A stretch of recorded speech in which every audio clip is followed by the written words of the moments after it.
A girl sneaks into the Li family mansion using someone else's name. There she gets whipped and pricked with needles. She suffers terribly, but she endures it silently, because the Li family has the person who killed her whole family. She wants revenge. The girl is actually Princess Mary of Great Liang, the king's favorite daughter. When she is born, it snows nonstop for 3 days and nights. But the moment she arrives, the snow suddenly stops. It's magical. The princess also has special dragon phoenix eyes, a sign of great fortune. Her grandmother is overjoyed. She immediately gives the princess a family heirloom jade pendant. A wise monk says the princess is extraordinary. He says she must rise like a phoenix from fire. But the princess's birth brings both joy and sorrow. Her mother dies during childbirth. At the same time, the Wei kingdom attacks Great Liang to protect his people from war. The king surrenders to Wei. He leaves his daughter with the queen mother and goes to Wei as a hostage. Years pass and Princess Mary grows into a beauty.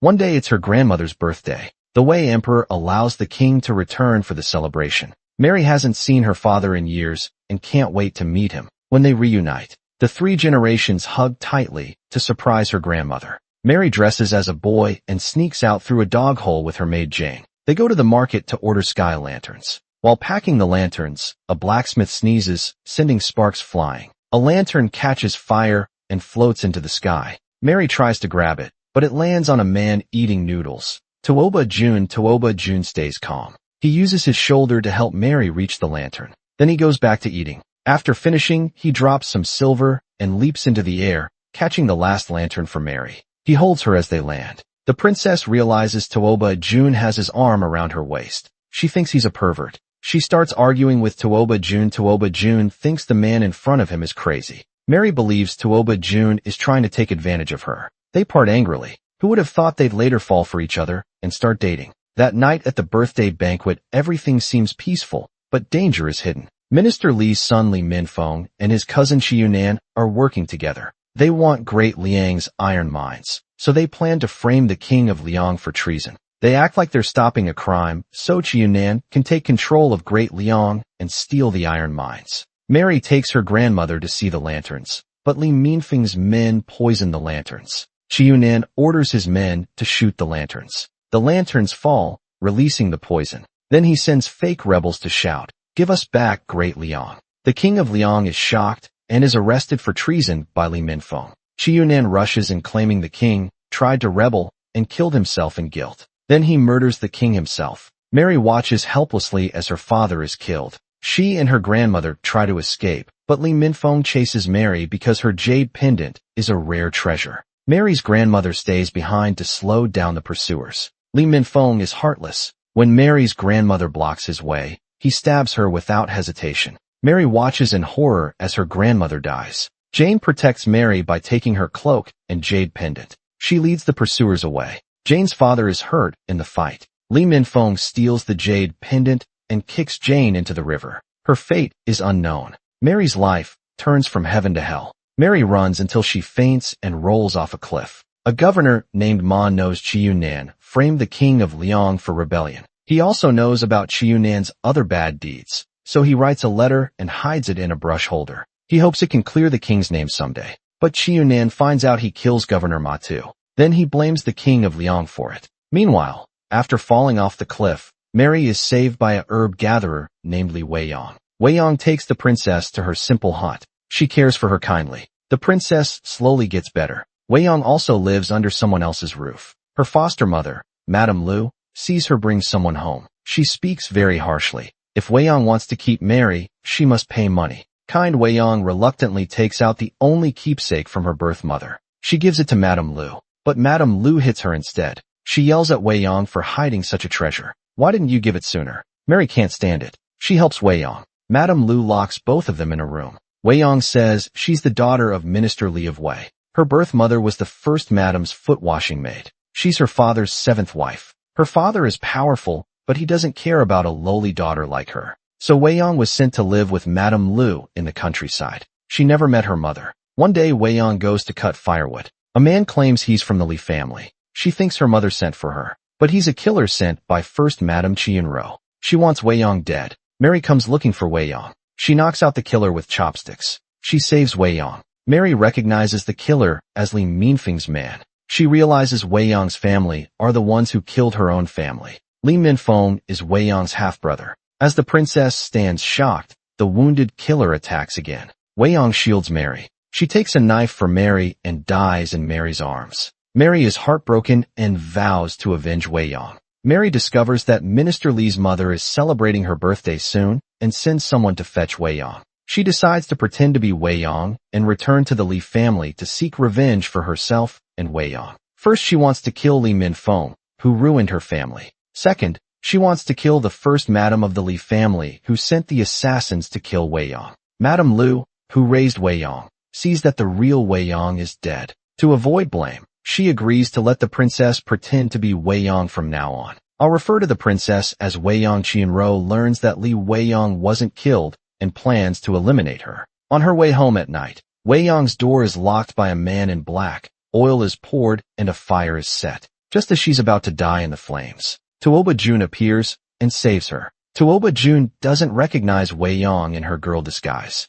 By the time Wei Yang realizes and tries to thank him, he's already gone. Wei Yang returns to the Li family. As soon as she arrives, a maid insults her just because her birth mother has low status, so she's only allowed to enter through the side gate. Wei Yang's maid stands up for her and gets slapped. Wei Yang refuses to back down and slaps the maid back. She says, "Is this how the minister's household teaches its maids to behave?" Then she proudly walks in through the side gate. Wei Yang greets Granny Li and the madams. Not knowing Wei Kingdom etiquette, she kowtows 3 times. The madams laugh at her, calling her a wild girl. Only Granny Li thinks she's sincere and warmly introduces the madams to her. Granny Li introduces Wei Yang to her mother. This almost exposes Wei Yang's true identity. When Wei Yang sees the first madam, she mistakes her for her birth mother. Someone reminds her, "This is the first madam, not your mother." Wei Yang hears this and suddenly realizes that this first madam is actually the mother of General Li Minfeng, the evil man who destroyed her entire family. But the most important thing now is to establish herself here. She must fully become Li Wei Yang before she can take revenge at the same time. Wei Yang doesn't know she has 3 sisters. Wei Yang is the second daughter. Her eldest sister, Emma, is both beautiful and clever. She's first madam's daughter. Third sister, Anna, is a mysterious, scheming girl. She's second madam's daughter. Fourth sister, Tina, is a naive girl who loves food. She's also second madam's daughter. On Granny Li's birthday, the Li sisters prepare gifts. Anna prepares a longevity painting, but vain Emma presents a bigger one embroidered with golden flying clouds. Everyone praises Emma, making Anna's gift seem worse. Second madam gets angry and wants to scold Emma, but Anna stops her. Anna doesn't want trouble. Just then, everyone remembers Wei Yang. First madam says Wei Yang must be too used to country life to miss Granny's birthday. As she finishes speaking, drums and gongs sound outside. Everyone goes to see. It's Wei Yang performing a lion dance. Emma was happy before thinking she stole the show.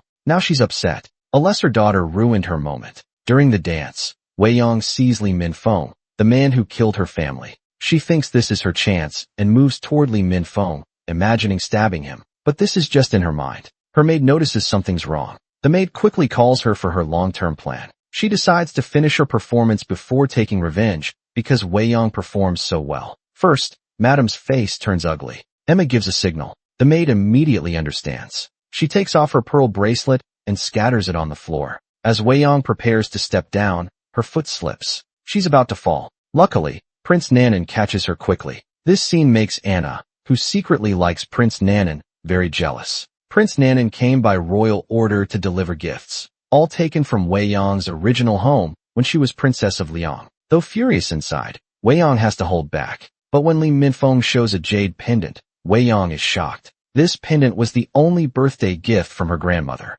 Legend says only a woman destined to be a phoenix can truly own it. Emma is delighted to see the pendant. She asks her mother to put it on her. Wei Yang grabs the pendant, refusing to let go. Everyone thinks she's just jealous, but the pendant actually belongs to her. Wei Yang cries, sadly, saying she remembered an old saying from her village that special jade pendants need a special way of tying to bring good luck to their owners. Finally, Wei Yang tearfully puts her own pendant around Emma's neck. She silently bears this injustice. Wei Yang secretly vows to reclaim what's rightfully hers. Anna, often bullied by Emma, sees Wei Yang as someone who can stand up to Emma. She thinks of using Wei Yang against Emma. Pretending to care about Wei Yang's health, She gives her a scented sachet. Wei Yong thinks Anna is being kind, but Anna is actually very calculating. Emma gets overshadowed by Wei Yong at the birthday banquet. To make sure Emma's future goes smoothly without Wei Yong causing trouble, Emma's mother first, Madame Qianro, decides she must kill Wei Yong.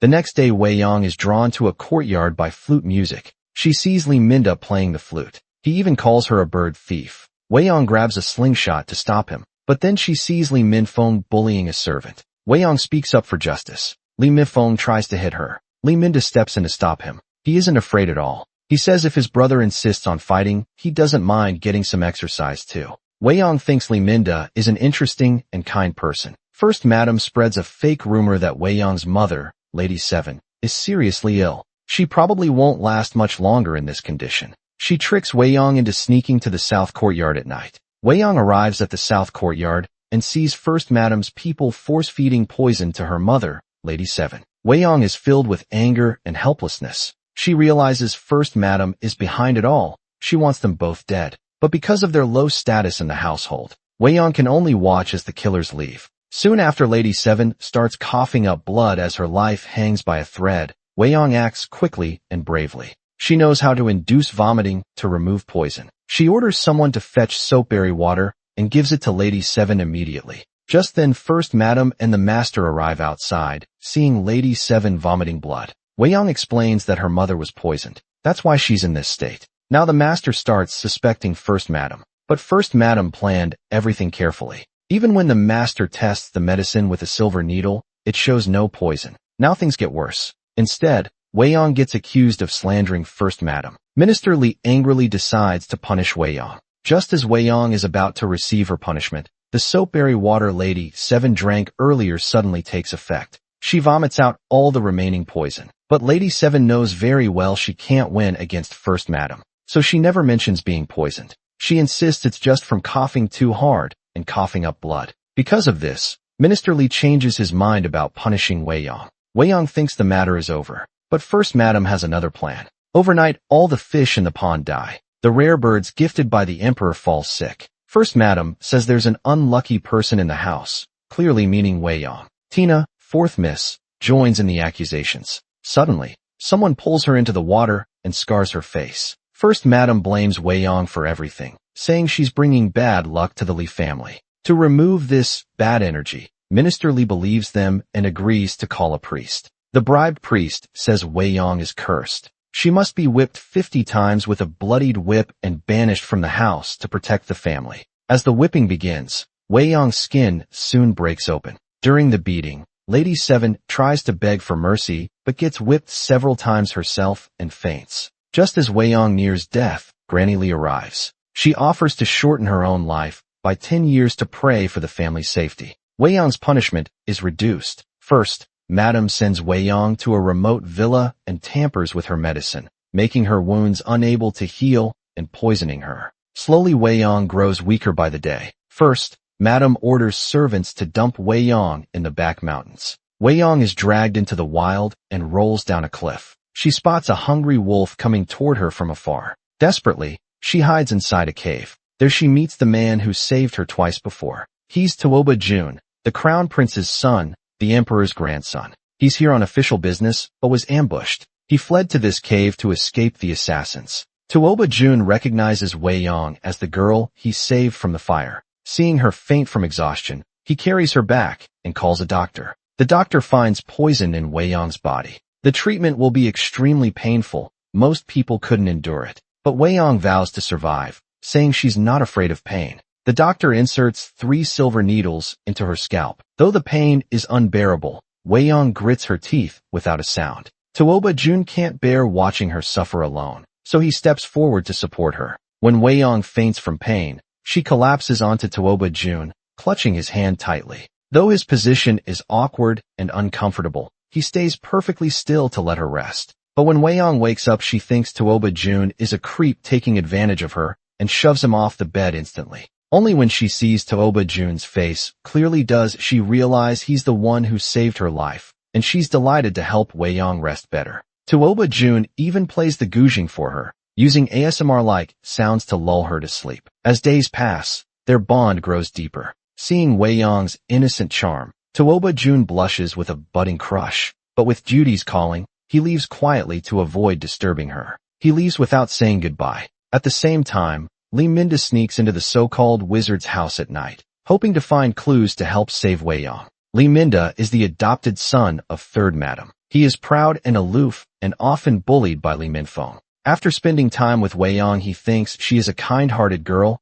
and suspects the wizard is up to no good. When he reaches the wizard's house, he finds the wizard has been kidnapping children and hiding them in a secret room. Just as he tries to investigate further, the wizard's guards spot him outnumbered. Lee Minda is about to be in danger when, at the last moment, a group of mysterious people appear on the roof and kill all the wizard's guards. Lee Minda escapes unharmed. The wizard is arrested. Lee Minda takes the chance to tell Minister Lee that the wizard is a fraud and urges him to bring Wei Yong back immediately. Lee Minda expects Minister Lee to feel guilty for blaming Wei Yong wrongly. But instead, Minister Lee's first reaction is fear, worried that Lee Minda's reckless actions will harm the Lee family's reputation. As the two argue, Granny Lee arrives. She orders everyone to bring Wei Yong back at once. But First Madam Chien-ro doesn't care. She believes Wei Yong must have been eaten by wolves in the mountains. To her shock, Wei Yong is not only alive, but returns in glory. Granny Lee insists. Wei Yong enters through the main gate with her head held high, a triumphant return. Granny Lee forces Chien-ro to apologize to Wei Yong first. Madam reluctantly steps forward with a fake smile and apologizes. Wei Yong pretends to forgive her. Wei Yong's survival and grand return enrage Chien-ro. She starts to suspect Wei Yong isn't just an ordinary girl who grew up in the countryside. Her intelligence doesn't match her claim of humble origins. So Chien-ro orders someone to investigate Wei Yong's past in the countryside. Could Wei Yong's true identity be about to be exposed? Chien-ro calls Wei Yong over, pretending she just wants to chat about her country life. She asks Wei Yong if there was a 1,000-year-old tree in the east of her village. But Wei Yong immediately sees through her plan and calmly replies, she rarely went out, so she doesn't know. Chien-ro can't find any flaws in her story. Though still suspicious, she has to let Wei Yong leave. As Wei Yong walks away, she notices the jade pendant on Emma's waist, the one that rightfully belongs to her.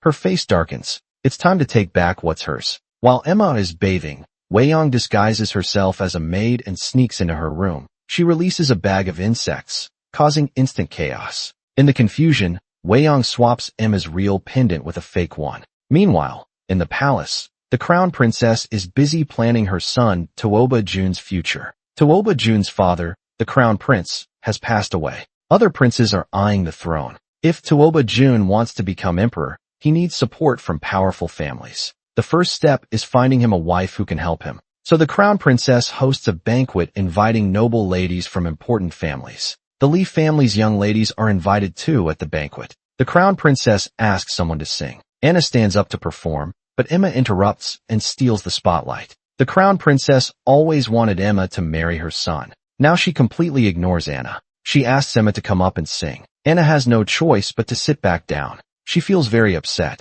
Emma's performance is a big success. Everyone praises her. The crown princess is very pleased. She calls Emma over to reward her. Then her eyes fall on the jade pendant hanging from Emma's waist. She borrows it to take a closer look. But the more she looks, the more something feels wrong. She says her mother once saw this pendant and remembers a cross-shaped mark on the back. But this pendant is smooth and unmarked. The other ladies nearby start laughing. They joke that maybe it's fake. The crown princess realizes she said too much. She quickly covers by saying she must be getting old and misremembered. Wei Yong watches quietly, just smiling slightly without saying a word. After the banquet, Prince Nanan, one of the emperor's sons, appears. Anna's eyes light up immediately. She has had a crush on him for a long time. But Prince Nanan ignores her completely. Instead, he invites Emma to go flower viewing with him. Poor Anna sighs to herself. She thinks no matter where she is always the least noticed one. Meanwhile, Emma is admiring flowers when she hears the sound of a guzheng.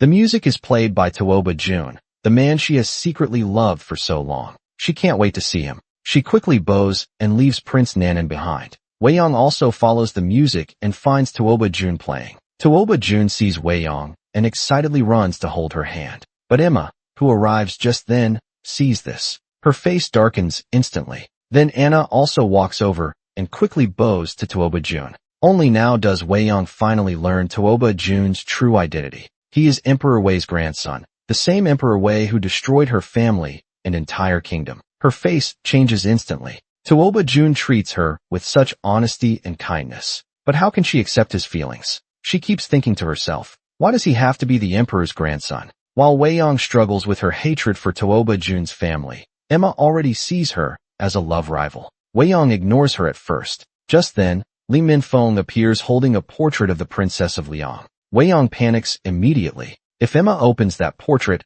Wei Yong's secret will be exposed. In desperation, she rushes to grab the portrait to check if it really shows her. Though she fails to take it, she temporarily stops the siblings from opening it. Li Minfeng wants to plant a spy near Wei Yong. He picks Lily, one of Wei Yong's maids. One day, he pretends to lose his fan in the grass and asks Lily to find it. While searching for the fan, he confesses his love, saying he fell for her at first sight and wants to keep her by his side always. Then he asks Lily if she wants to stay with Wei Yong as a lowly maid forever or become his rightful wife. After his sweet talk, Lily is completely won over. She agrees to be his informant and report Wei Yong's every move. The portrait becomes a ticking time bomb, constantly threatening Wei Yong. At dusk, Wei Yong puts on dark clothes and sneaks into Li Minfeng's study. She finds the portrait, but just then she hears Li Minfeng approaching. Thinking fast, she spills ink on the portrait to hide the face, then hides behind a screen. But Li Minfeng notices something strange and starts searching around.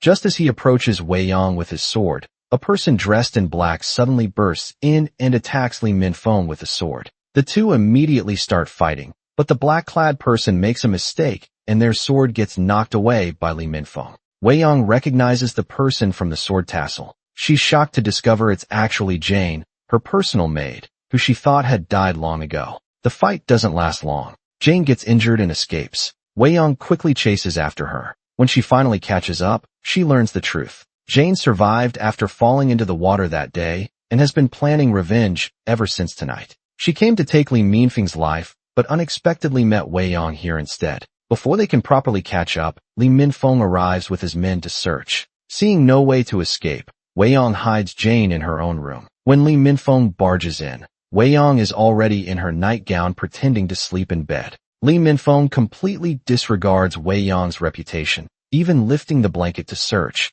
but he finds nothing in the end and has to leave angrily. Jane quietly hides on the ceiling beam above him, watching everything. Just when everyone thinks the danger has passed, a drop of blood from Jane's wound falls onto Lily's hand below. Lily immediately reports to Li Minfeng. Li Minfeng suddenly returns. Wei Yong tells Jane to hold her hostage, forcing Li Minfeng to let Jane leave angry. Li Minfeng then orders Wei Yong's two maids, Rose and Lily, to be caned 20 times each as punishment. Wei Yong can't bear to see her maids suffer and steps forward to protect them, taking the beating herself. Rose and Lily cry tears of gratitude hearing Wei Yong is injured. Lady Seven comes to check on her. When Lady Seven holds Wei Yong's hand, she is shocked to find a bright red birthmark on her daughter's arm. But Wei Yong wasn't born with any birthmark. Lady Seven starts to feel suspicious. She begins to doubt Wei Yong's true identity. In Wei, a flood causes great chaos. Over 100,000 people are affected. Officials only know to open food storages. But this doesn't solve the real problem. The emperor announces that whoever proposes a good relief plan will be greatly rewarded. Later, Wei Yong visits Jane secretly, pretending to pray for her mother at the temple. But Lily secretly informs Li Minfeng, who sends assassins to follow Wei Yong. They plan to kill her. Outside the temple, Wei Yong sees refugees fighting for food in the chaos. The assassins attack her. Just as Wei Yong is in danger, Tuoba Jun appears and blocks the attack for her. After helping the refugees, Tuoba Jun pretends his arm hurts and asks Wei Yong to apply medicine. Though Wei Yong has feelings for him, she keeps her distance because of their different social statuses. Tuoba Jun looks at her and says, "I'll always be the Tuoba Jun who plays the qin for you." But Wei Yong replies, "And I am no longer the Li Wei Yong who can peacefully listen to your music." As Wei Yong leaves, she sees Emma greeting Tuoba Jun. Emma takes the chance to insult Wei Yong, saying she grew up in the countryside with no manners. She even claims Wei Yong's birth date is unlucky and warns Tuoba Jun to stay away. Ironically, her words help Wei Yong. Instead, Tuoba Jun learns Wei Yong was abandoned as a child and understands her struggles. He decides to protect her. Meanwhile, Tuoba Jun's assistant Chengda doesn't like how cold Wei Yong acts toward Tuoba Jun, So he tells Wei Yong that Tuoba Jun worked nonstop for 3 days to find evidence against corrupt officials, helping 100,000 disaster victims. Even though he's extremely busy, he still makes time to visit Wei Yong. But Wei Yong just coldly replies, "I know." Wei Yong believes Emperor Wei ordered Qi Yunan and Li Minfeng to kill her whole family. So she sees the emperor as her enemy. But actually this was Qi Yunan and Li Minfeng's own evil plan. The emperor knew nothing about it. On the surface Wei Yong seems cold, but deep down she wants to help Tuoba Jun with his burdens. Back in her room, Wei Yong starts writing a disaster relief plan. She thinks the emperor ordered food to be sent. So why are people still starving? Why are there riots among the victims? After investigating, Wei Yong discovers the truth. Greedy officials are keeping the relief food for themselves. Angrily, she puts down her pen. The plan is only half finished, but she decides to take a walk. Meanwhile, Lily, the maid secretly working for Li Minfeng, stays behind to clean up. She copies Wei Yong's relief plan and gives it to Emma. Emma is shocked when she reads it. She thinks, how can a country girl come up with such a brilliant plan? Then she remembers the emperor's promise that whoever presents a good solution will get rich rewards. Emma wants to stop Wei Yong from getting close to Tuoba Jun while also winning his favor herself. So she immediately asks her brother to present the plan as her own to the emperor. The plan becomes famous in the capital. Emma receives endless praise. Even her father gets rewards from the emperor because of her achievement. But none of them know Emma will pay a heavy price for this. At the Li family house, everyone is celebrating Emma's disaster relief plan. They are all very happy, but Wei Yong feels something is wrong. She asks what the relief plan actually is. Anna explains how great Emma's plan is. First, they will make a list of all the people who need help. This way, aid can go directly to each family, and no one will be left out. Second, they will ask rich families in the disaster area to donate in the emperor's name and set up soup kitchens. Third, they will create a food storage system. They will raise food prices in safe areas, then use the profits to send food to the disaster area. Wei Yong listens and says, "Isn't this my idea?" As soon as she says this, Emma accuses her of lying and calls her sneaky. Wei Yong tries to explain that the plan isn't ready yet. It still has flaws. But Li Minfeng jumps in and says, "Even the emperor praised this plan. How dare a little girl like you question it?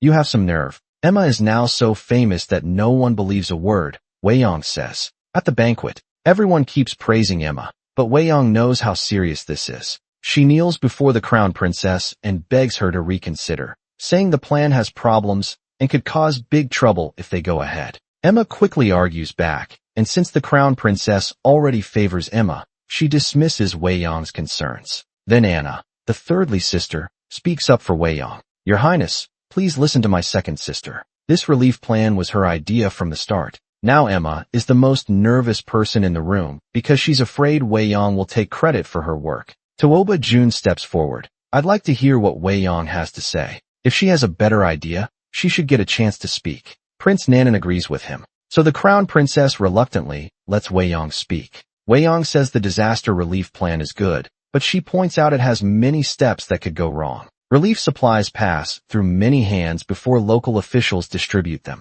If these officials cheat for personal gain and lie about the situation, the results could be bad. The crown princess gets very angry and interrupts Wei Yong. She accuses Wei Yong of saying no one in the country is capable and that officials don't do their jobs well. The crown princess orders a maid to punish Wei Yong, but Tuoba Jun stops it. He thinks Wei Yong makes good points. He remembers seeing many officials take advantage of situations for personal profit. He believes this is a serious problem for the country. If local government affects disaster relief, officials should be supervised first. The crown princess won't listen, so Wei Yong has to step back. Meanwhile, Anna, who spoke for Wei Yong earlier, faces revenge from Qianro. Qianro decides to teach Anna a lesson. First she slaps, second Madame Anna's mother. Then she has people hold Anna down to cut her hair and send her to a nunnery. Granny Li tries to stop it, but Qianro ignores her. Second, Madame kneels and begs, but Qianro pushes her aside and picks up scissors.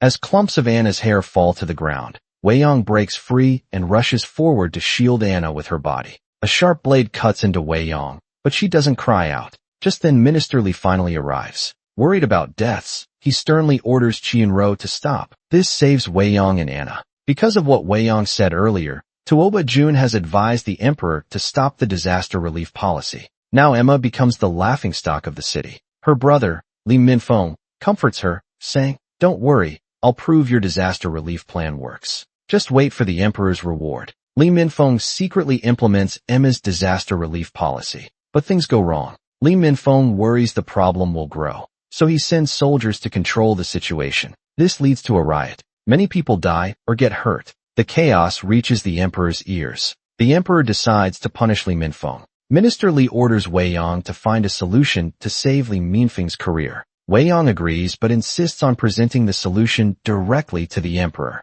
Meanwhile, Li Minfeng tricks Lily by promising to take her as his concubine so she can spy on Wei Yang's plan. Lily manages to get the solution from Wei Yang. On the day Wei Yang meets the emperor, Li Minfeng and Emma also request an audience. They present the same solution, claiming they came up with it together, and accuse Wei Yang of stealing it. They even bring Lily as a witness. Wei Yang is shocked to see Lily, as she always treated her like a sister. But Lily shamelessly claims that Wei Yang stole the plan. Even with the evidence against her, Wei Yang stays calm. She tells the emperor, "Since both plans are the same, let's discuss them in detail." Wei Yang points out how to improve the government system, saying, "The real problem with this disaster relief plan lies with your majesty." She asks Li Minfeng and Emma if they agree. The emperor gets angry and says, "Li Weiyang, how dare you disrespect me?" Li Minfeng and Emma quickly say, "We disagree with you, we don't agree with you." Wei Yang asks them for their thoughts. She suggests they speak first. Li Minfeng is speechless. The emperor signals Wei Yang to continue. So Wei Yang speaks directly about the problem of corrupt officials. She suggests punishing them harshly and preparing replacements early. The emperor is kind. After realizing his country's problems, he accepts Wei Yang's advice. They discuss how to punish the corrupt officials. Li Minfeng and Emma have nothing to say. The emperor praises Minister Li for raising a good daughter. He gives Minister Li the task of selecting and appointing officials. It turns out Li Minfeng and Emma were the real cheaters. The emperor says, since they're cleaning up corruption today, they should start with Minister Li's son. He orders Li Minfeng removed from office and investigated, and gives him 100 public lashes. As for Emma, since she likes copying others' work, she must copy the disaster relief plan 100 times. Wei Yang is named Princess of Anping. She also gets lots of gold and treasures. Lady 7 is given the title third-rank Shuren. Wei Yang gratefully accepts the honor. She feels happy for the real Li Wei Yang too. Now her birth mother is third-rank Shuren. No one dares to bully her anymore. Facing Lily's betrayal, Wei Yang doesn't blame her much. Instead, she even agrees to help Lily leave the Li family. But Qianruo won't let Lily go so easily. She orders Lily dragged out and beaten to death. Wei Yang steps in to stop it, but Qianruo ignores her. At the last moment, Lily blurts out that she's pregnant with Li Minfeng's child, but everyone is shocked. When Qianruo doesn't care, she insists on punishing Lily with no choice. Wei Yang uses her contributions to the Li family to ask Minister Li to save Lily. Finally, Minister Li gives an order. He sends Lily to serve Li Minfeng. Later, Tuoba Jun arrives to announce an imperial decree praising Wei Yang. The entire Li family is overjoyed. Only Qianruo is furious. Wei Yang accepts the decree with gratitude, but when Tuoba Jun reaches out to help her up, she instinctively pulls her hand back. Tuoba Jun feels a chill in his heart. Maybe she really has no feelings for him. But for Wei Yang it's not easy either. She can't let go of her feelings for Tuoba Jun, nor can she forget the hatred from the fall of her country and family. She turns and opens a nearby box, revealing the fan Tuoba Jun left behind during their last meeting. Her emotions are mixed. A month later, Wei Yang visits the third madam of the Li family. She accidentally finds Lily lying in her room, barely alive. It turns out that ever since Lily was sent to Li Minfeng's courtyard, he often beats her. He even kicks her in the stomach, causing her to lose her baby. After that, he throws her into a mass grave. Luckily, the kind-hearted third madam finds Lily by chance and brings her back to care for her. But Lily's injuries are severe. She holds on just hoping to see Wei Yang one last time. When Wei Yang arrives, Lily uses her last moments to apologize for betraying her. After expressing her regret, she takes her final breath. Wei Yang is heartbroken. She silently vows to avenge Lily, no matter what. The next day, the Li family holds a celebration banquet. Wei Yang invites many noble families to join her in floating lanterns by the river. When they arrive at the riverbank, just as they're about to release the lanterns, a woman's body suddenly floats toward them. After Lily's body is pulled from the water, a woman's body suddenly floats down the river. When Lily's body is pulled from the water, all the important people at the scene quickly gather around. Wei Yong immediately points the blame at Li Minfeng, mentioning how Lily was pregnant with his child. Then Wei Yong's maid shows everyone the abuse marks on Lily's body. Because of this, the crowd starts whispering among themselves. Wei Yong shouts that Lily's spirit is right here. Would you dare swear on these lotus flowers that Lily's death has nothing to do with you? Li Minfeng coldly replies, what does some maid's life have to do with me? Everyone thinks Lily's death is terribly unfair, but actually this whole scene was carefully planned by Wei Yong. The next day the news reaches Emperor Wei. Li Minfeng was already in trouble, and now there's a death involved. The emperor gets furious and orders Li Minfeng to be sent to the army. The imperial guards immediately arrest him and send him away. On the way to his punishment, a female assassin appears. She shouts, I only want Li Minfeng. At first Li Minfeng thinks she's here to rescue him, but after she kills all the soldiers around him, he realizes she's here to kill him. After just a few moves, Li Minfeng is beaten and can't fight back. The woman seeking revenge is Wei Yong's maid, Jane. Jane says coldly, today, I'll use your blood to honor great Liang's dead. Li Minfeng cries, it wasn't me. Really, it wasn't me. He explains that destroying Great Liang and framing its king were all his mother Qianruo's and nephew Qiannan's doing. Li Minfeng betrays his mother to save himself, but still fails to escape death. He dies just like that. News of Li Minfeng's assassination reaches the Li family. His mother, Qianruo, is heartbroken. She holds Li Minfeng's clothes and cries all day. She believes this is all Wei Yong's scheme. Just then one of Qianruo's spies tells her a shocking secret. The spy claims the real Wei Yong is already dead. The current Wei Yong is an imposter, and a village woman named Madame Lu can prove it. Qianruo uses temple prayers as an excuse to take the women of the family to the temple. As soon as they arrive, Wei Yong meets Jane. Wei Yong decides to bring Jane back to the Li family. Surprisingly, Qianruo agrees without hesitation. Emma is confused by her mother's sudden change. She feels puzzled. Qianruo explains, if I'm not wrong, Jane and Wei Yong are working together. Instead of sending her away, it's better to keep her under our control. Then we can catch them all at once. Qianruo deliberately spreads the news of their temple visit. Prince Nanan and Tuoba Jun hear about it and rush over. Qianruo is pleased. Everything is going exactly as she planned. Then, in front of everyone, Qianruo accuses Wei Yong of having a fake background. She calls Madame Lu, who once took care of Wei Yong. Madame Lu is too scared to speak in the tense atmosphere. She says when the Li family came for Wei Yong,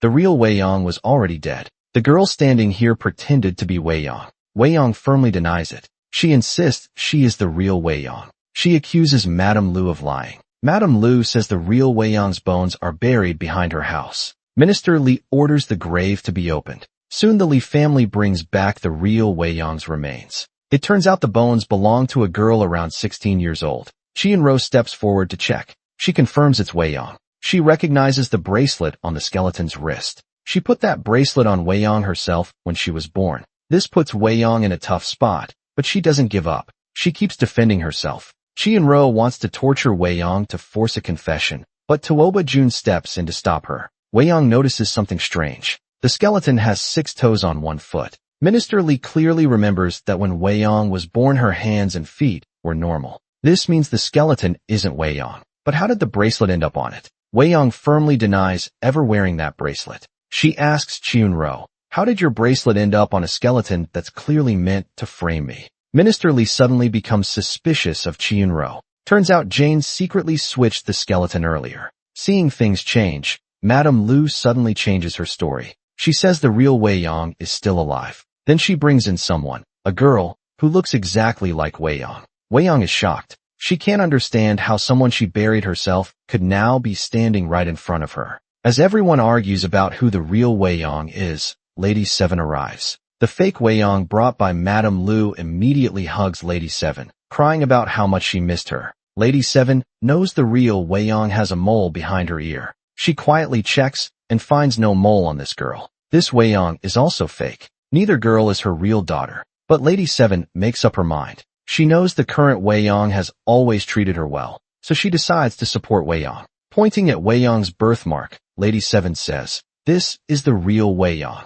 She officially confirms Wei Yong as the Li family's second daughter. Turns out the fake Wei Yong brought by Madame Lu, the fake Wei Yong, was actually Amy Qianruo's maid, in disguise to protect Amy. Now Qianruo finds another maid. She makes Amy put a mask on her to fake a suicide out of guilt. When Minister Lee hears the fake Wei Yong killed herself, he gets furious. He slaps Chi Yun-ro and accuses her of planning everything and killing the fake Wei Yong to silence her. Chi Yun-ro denies it completely. Seeing her stubbornness, Minister Lee takes away her household authority and gives it to second. Madame Chi Yun-ro blames Wei Yong for everything and hates her even more. Lady Seven learns Wei Yong isn't her real daughter and asks about her own child's fate. Wei Yong shows her the real Wei Yong's jade pendant, the only keepsake between Lady Seven and her daughter. Wei Yong explains the real Wei Yong died saving her because of Chi Yun-ro. Her own family was also killed by Chi Yun-ro and Li Minfeng. That's why she pretended to be Wei Yong, first to take revenge and second to honor the real Wei Yong's memory. Hearing her daughter is dead, Lady Seven is heartbroken, but she knows this. Wei Yong truly cares for her. She says, "From now on you'll be like my own daughter." Wei Yong is deeply moved and hugs her crying. Meanwhile, Tuoba Jun asks Wei Yong's maid Rose to arrange a meeting outside the city. Under the pretense of sightseeing there, he tells Wei Yong, "No matter who you are, you're still you, the Li Wei Yong I care about." Just as he's about to confess, Prince Nanan shows up, ruining the moment. The three sit awkwardly in a pavilion until Wei Yong is bitten by a venomous insect. Prince Nanan offers antidote, but before he can use it, Tuoba Jun leans down and sucks the poison out for Wei Yong himself. Wei Yong uses this chance to excuse herself, finally escaping this awkward situation. Actually, Prince Nanan didn't meet Wei Yong by accident. He admires Wei Yong's talents and wants her to become his capable wife, someone who can assist him and help him achieve his goals. That's why he planned to follow her. Even the poisonous insect was arranged by Prince Nanan, but things didn't go as planned.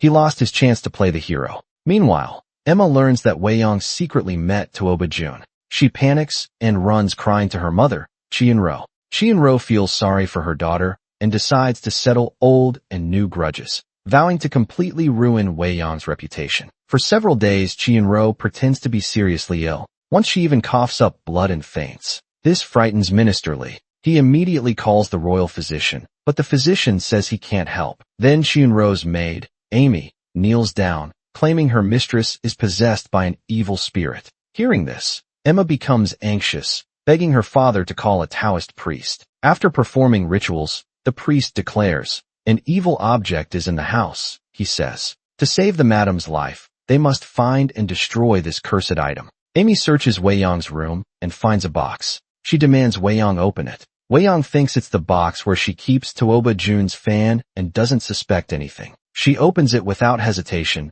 but to everyone's shock, inside is a doll with Chi Yun-ro's birth date and needles stuck in it. Minister Lee already fears Chi Yun family's power. Now he has no choice but to order Wei Yong's house arrest. Emma is curious, though. She wants to know how her mother secretly put the puppet in Wei Yong's room. Chi Yun-ro explains it's all thanks to her trusted maid Amy. Amy did an excellent job, but Amy modestly says she doesn't deserve credit since she failed last time pretending to be Wei Yong. She's grateful to Chi Yun-ro for giving her another chance to make up for her mistake. Amy also tells Chi Yun-ro when she placed the puppet she noticed a man's folding fan in the box, and she saw Wei Yong treasured that fan very much. Chi Yun-ro thinks it's strange for an unmarried girl to have a man's fan in her room. Right now Wei Yong is anxiously looking for her beloved fan. Actually, her maid Rose noticed the fan's cloth wrapper was dirty and wanted to make a new one before putting the fan back. Later Wei Yong hides the fan under her pillow and finally feels at ease.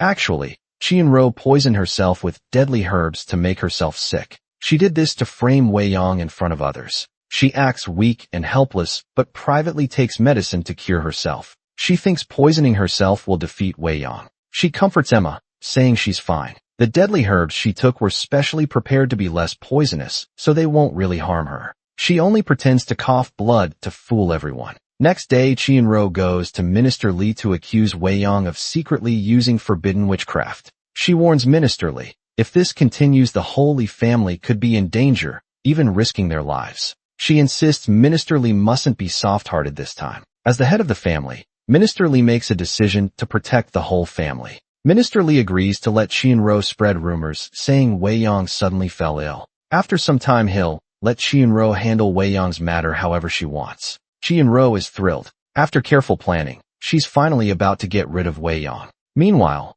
Emma leads a group to search Wei Yong's room. determined to find that folding fan. Soon after a maid finds it, Emma questions Wei Yong, demanding she explain where the fan came from. Wei Yong refuses to say a single word, so Emma orders to lock Jane away and tie Rose nearby. Now, with no distractions, she can interrogate Wei Yong without restraint. Emma orders Wei Yong to be tortured. They start by sticking silver needles into Wei Yong's fingertips. But Wei Yong doesn't make a sound, not even a single cry of pain. Seeing this, Emma gets furious and impatient and starts torturing Wei Yong herself, until Wei Yong finally cries out in pain. Rose watches her mistress being tortured, her heart breaking. She bites Emma's arm hard in revenge. The servants and maids then beat Rose mercilessly. Wei Yong's heart aches for Rose and desperately wants to save her. Finally, she gives in. She says she'll tell where the fan came from. She says it was a gift from her country lover. The fan's material is rough, which makes Emma believe her. Emma smirks triumphantly, mocking,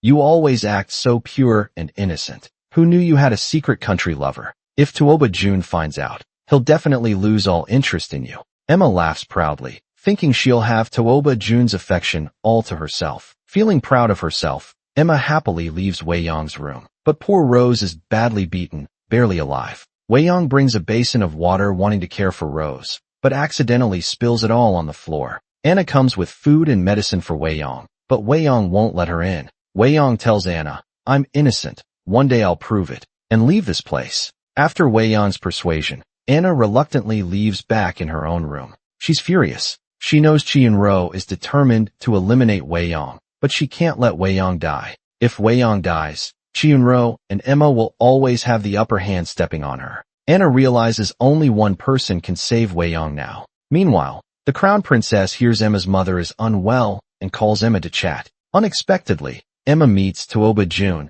whom she secretly admires. Emma wants to cause trouble, so she throws Wei Yong's fan on the ground saying it's from Wei Yong's country lover. She hopes this will ruin Tuoba Jun's impression of Wei Yong. But Emma doesn't know. This fan actually belongs to Tuoba Jun. Hearing it's from a country lover, Tuoba Jun can't help but laugh. But after laughing, he senses something's wrong. Why does Emma have this fan? He feels something strange. Has something happened to Wei Yong? Just then a servant brings a letter from Anna. Tuoba Jun learns Wei Yong is indeed in trouble. Using Chiyun-ro's illness as an excuse, he brings a royal physician to the Li family, but his real purpose is to check if Wei Yong is safe. Tuoba Jun is extremely worried. His eyes keep searching around, but he can't openly say he came for Wei Yong. However, Chiyun-ro knows exactly why Tuoba Jun is really here. She decides to act first and orders Wei Yong to be hanged. After confirming Chiyun-ro is fine, Tuoba Jun asks to see Wei Yong. Chiyun-ro politely refuses, saying a doctor already treated Wei Yong and she's out of danger. Just as Tuoba Jun is about to leave, Lady Seven begs him to save Wei Yong, saying Wei Yong's condition is critical. Ignoring Minister Li and his wife, Tuoba Jun rushes into Wei Yong's room. To his shock, Wei Yong is hanging from the ceiling. Luckily, he saves her just in time. Chiyun-ro explains she found a man's fan in Wei Yong's room. Wei Yong wouldn't say where it came from, so she was locked in her room. Now it seems Wei Yong tried to kill herself from guilt. Tuoba Jun asks Wei Yong if this is true. Wei Yong knows if she tells the truth the witchcraft accusation might surface, which is illegal and could harm the Holy Family. With no choice, she goes along with Chiyun-ro's story and admits it's her fault. Tuoba Jun then tells everyone the fan actually belongs to him, so Wei Yong shouldn't be punished for it. Because of his help, Wei Yong and her two maids finally escape this danger. Later, Anna tells Tuoba Jun she sent the message that helped him save Wei Yong in time. But innocent-looking Anna is actually the most cunning in the Li family. As second madam's daughter, Anna has lived under Emma's shadow for years. Even Prince Nanan, the emperor's son she likes most, hardly ever looks at her. She endures it quietly. But after Wei Yong arrives, she sees an opportunity. She decides to use Wei Yong against First Madam. Secretly, she keeps stirring trouble, making Wei Yong and First Madam argue more. When Tina falls into water and gets disfigured, it's actually Anna's doing. She wants everyone to believe Wei Yong is cursed. She doesn't care if her sister Tina lives or dies. When Tuoba Jun invites Wei Yong for a walk, Anna hints for Tina to tell Emma, making Chiyun-ro poison and frame Wei Yong. Later, when Wei Yong is in danger over witchcraft accusations, Anna sends a maid to warn Tuoba Jun, ensuring Wei Yong is saved. Only if Wei Yong lives can she keep fighting First Madam and Emma. Anna's careful plans finally start working for her. The Empress holds a palace banquet inviting only Wei Yong at first. But Tuoba Jun remembers Anna saved Wei Yong,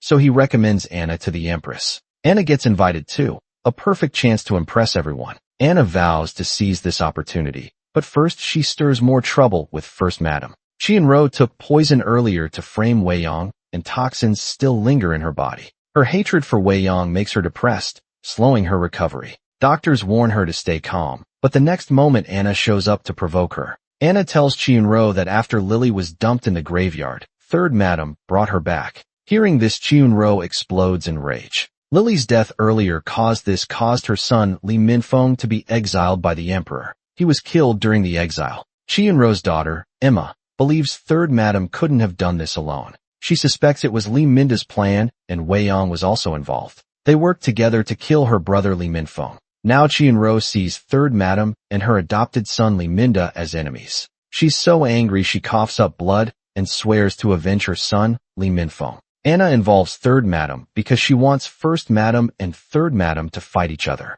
This way, she and her mother, Second Madam, can benefit from their conflict. The more chaos between First Madam, Third Madam, and Wei Yong, the more secure Anna and her mother's position in the Li family becomes. This way, Anna can finally become a woman worthy of Prince Nanan. Soon the palace banquet arrives. Anna is overjoyed. She makes her own dance costume, hoping to shine at the banquet. Meanwhile, Wei Yong still thinks Anna is the same innocent, carefree sister she's always known. She promises to help Anna achieve her dream at the banquet. The Empress first asks Wei Yong to perform, but Wei Yong recommends Anna instead. Anna excitedly steps forward and begins to dance gracefully. Her movements are beautiful and captivate everyone present. Just as the performance reaches its peak, the zither player suddenly feels unwell and can't continue. It seems the show must end early. Seeing this, Wei Yong volunteers to accompany Anna's dance. Tuoba Jun also offers to join together. They help Anna finish her dance. When it ends, the hall erupts in applause. The Empress is deeply impressed by Anna's performance. The Empress rewards her with many gifts after the banquet. Even Prince Nanan personally praises Anna. Anna feels extremely happy. News about Anna stealing the show at the Empress's banquet quickly reaches Emma's ears. Emma becomes furious when she hears this. She storms into Anna's room with a group of people smashing everything in sight. When she sees the dance dress in Anna's hands, she snatches it away, then grabs scissors and starts cutting it. As the dress gets destroyed, Anna's heart breaks too. After all, it was because of this dress that Prince Nanan first noticed her and praised her. Anna tightly holds the ruined dress and bursts into tears. Seeing this, Wei Yong decides to team up with Second Madam and Anna to deal with Emma together. Wei Yong secretly asks Jane and Rose to apply poison made from deadly herbs on the edges of Minister Li's favorite books. Minister Li has a habit of licking his fingers while turning pages.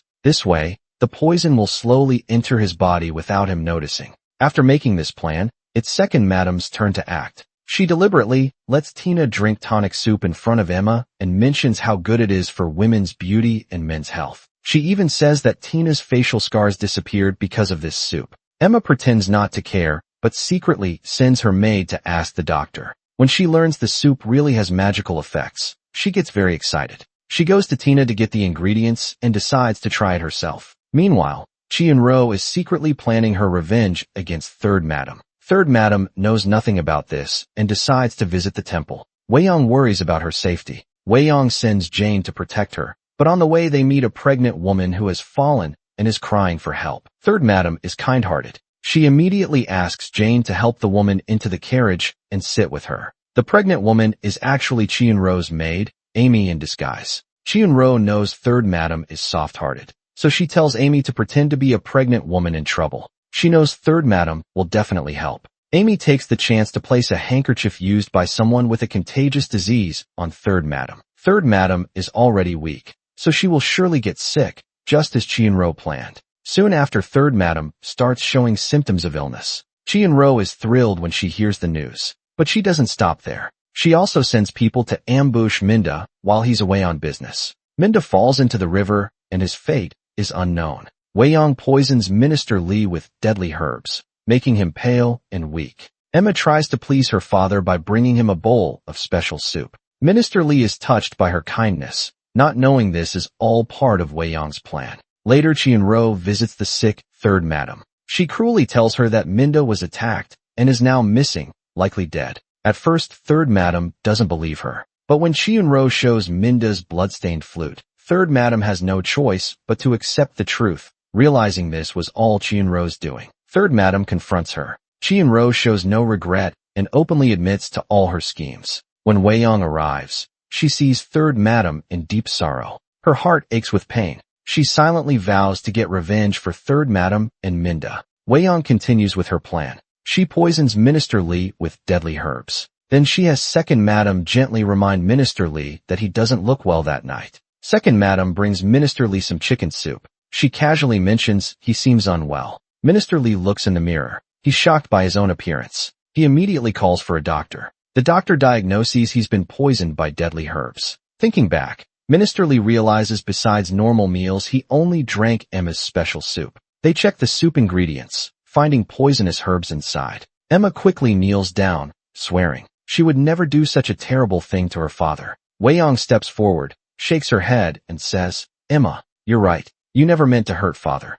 Because you meant to hurt me." Weiyang shows a doll covered with needles. The doll has Minister Li's birth details. Seeing this, Minister Li angrily accuses Weiyang of using black magic against him. But Weiyang stays calm. She says, "Father, this is exactly what they wanted you to think." She explains that days ago her maid Rose found this doll under a tree in the yard. "If you had fainted like Chiyunro did, someone would have found this doll and accused me of using magic to hurt you," Weiyang explains. Chiyunro shouts at Weiyang, calling her accusations nonsense. But Weiyang doesn't back down. She says, Emma poisoned father on purpose and planned to frame her with the doll. Then Weiyang mentions something else. When Chiyunro was sick before, her symptoms were exactly like father's. Now Weiyang adds, if Chiyunro was poisoned, not cursed, then her recovery now must mean she secretly took the antidote. If father sends someone to search her room, they'll surely find the remaining antidote. Minister Li immediately orders a search. Sure enough, they find leftover antidote in Chiyunro's room.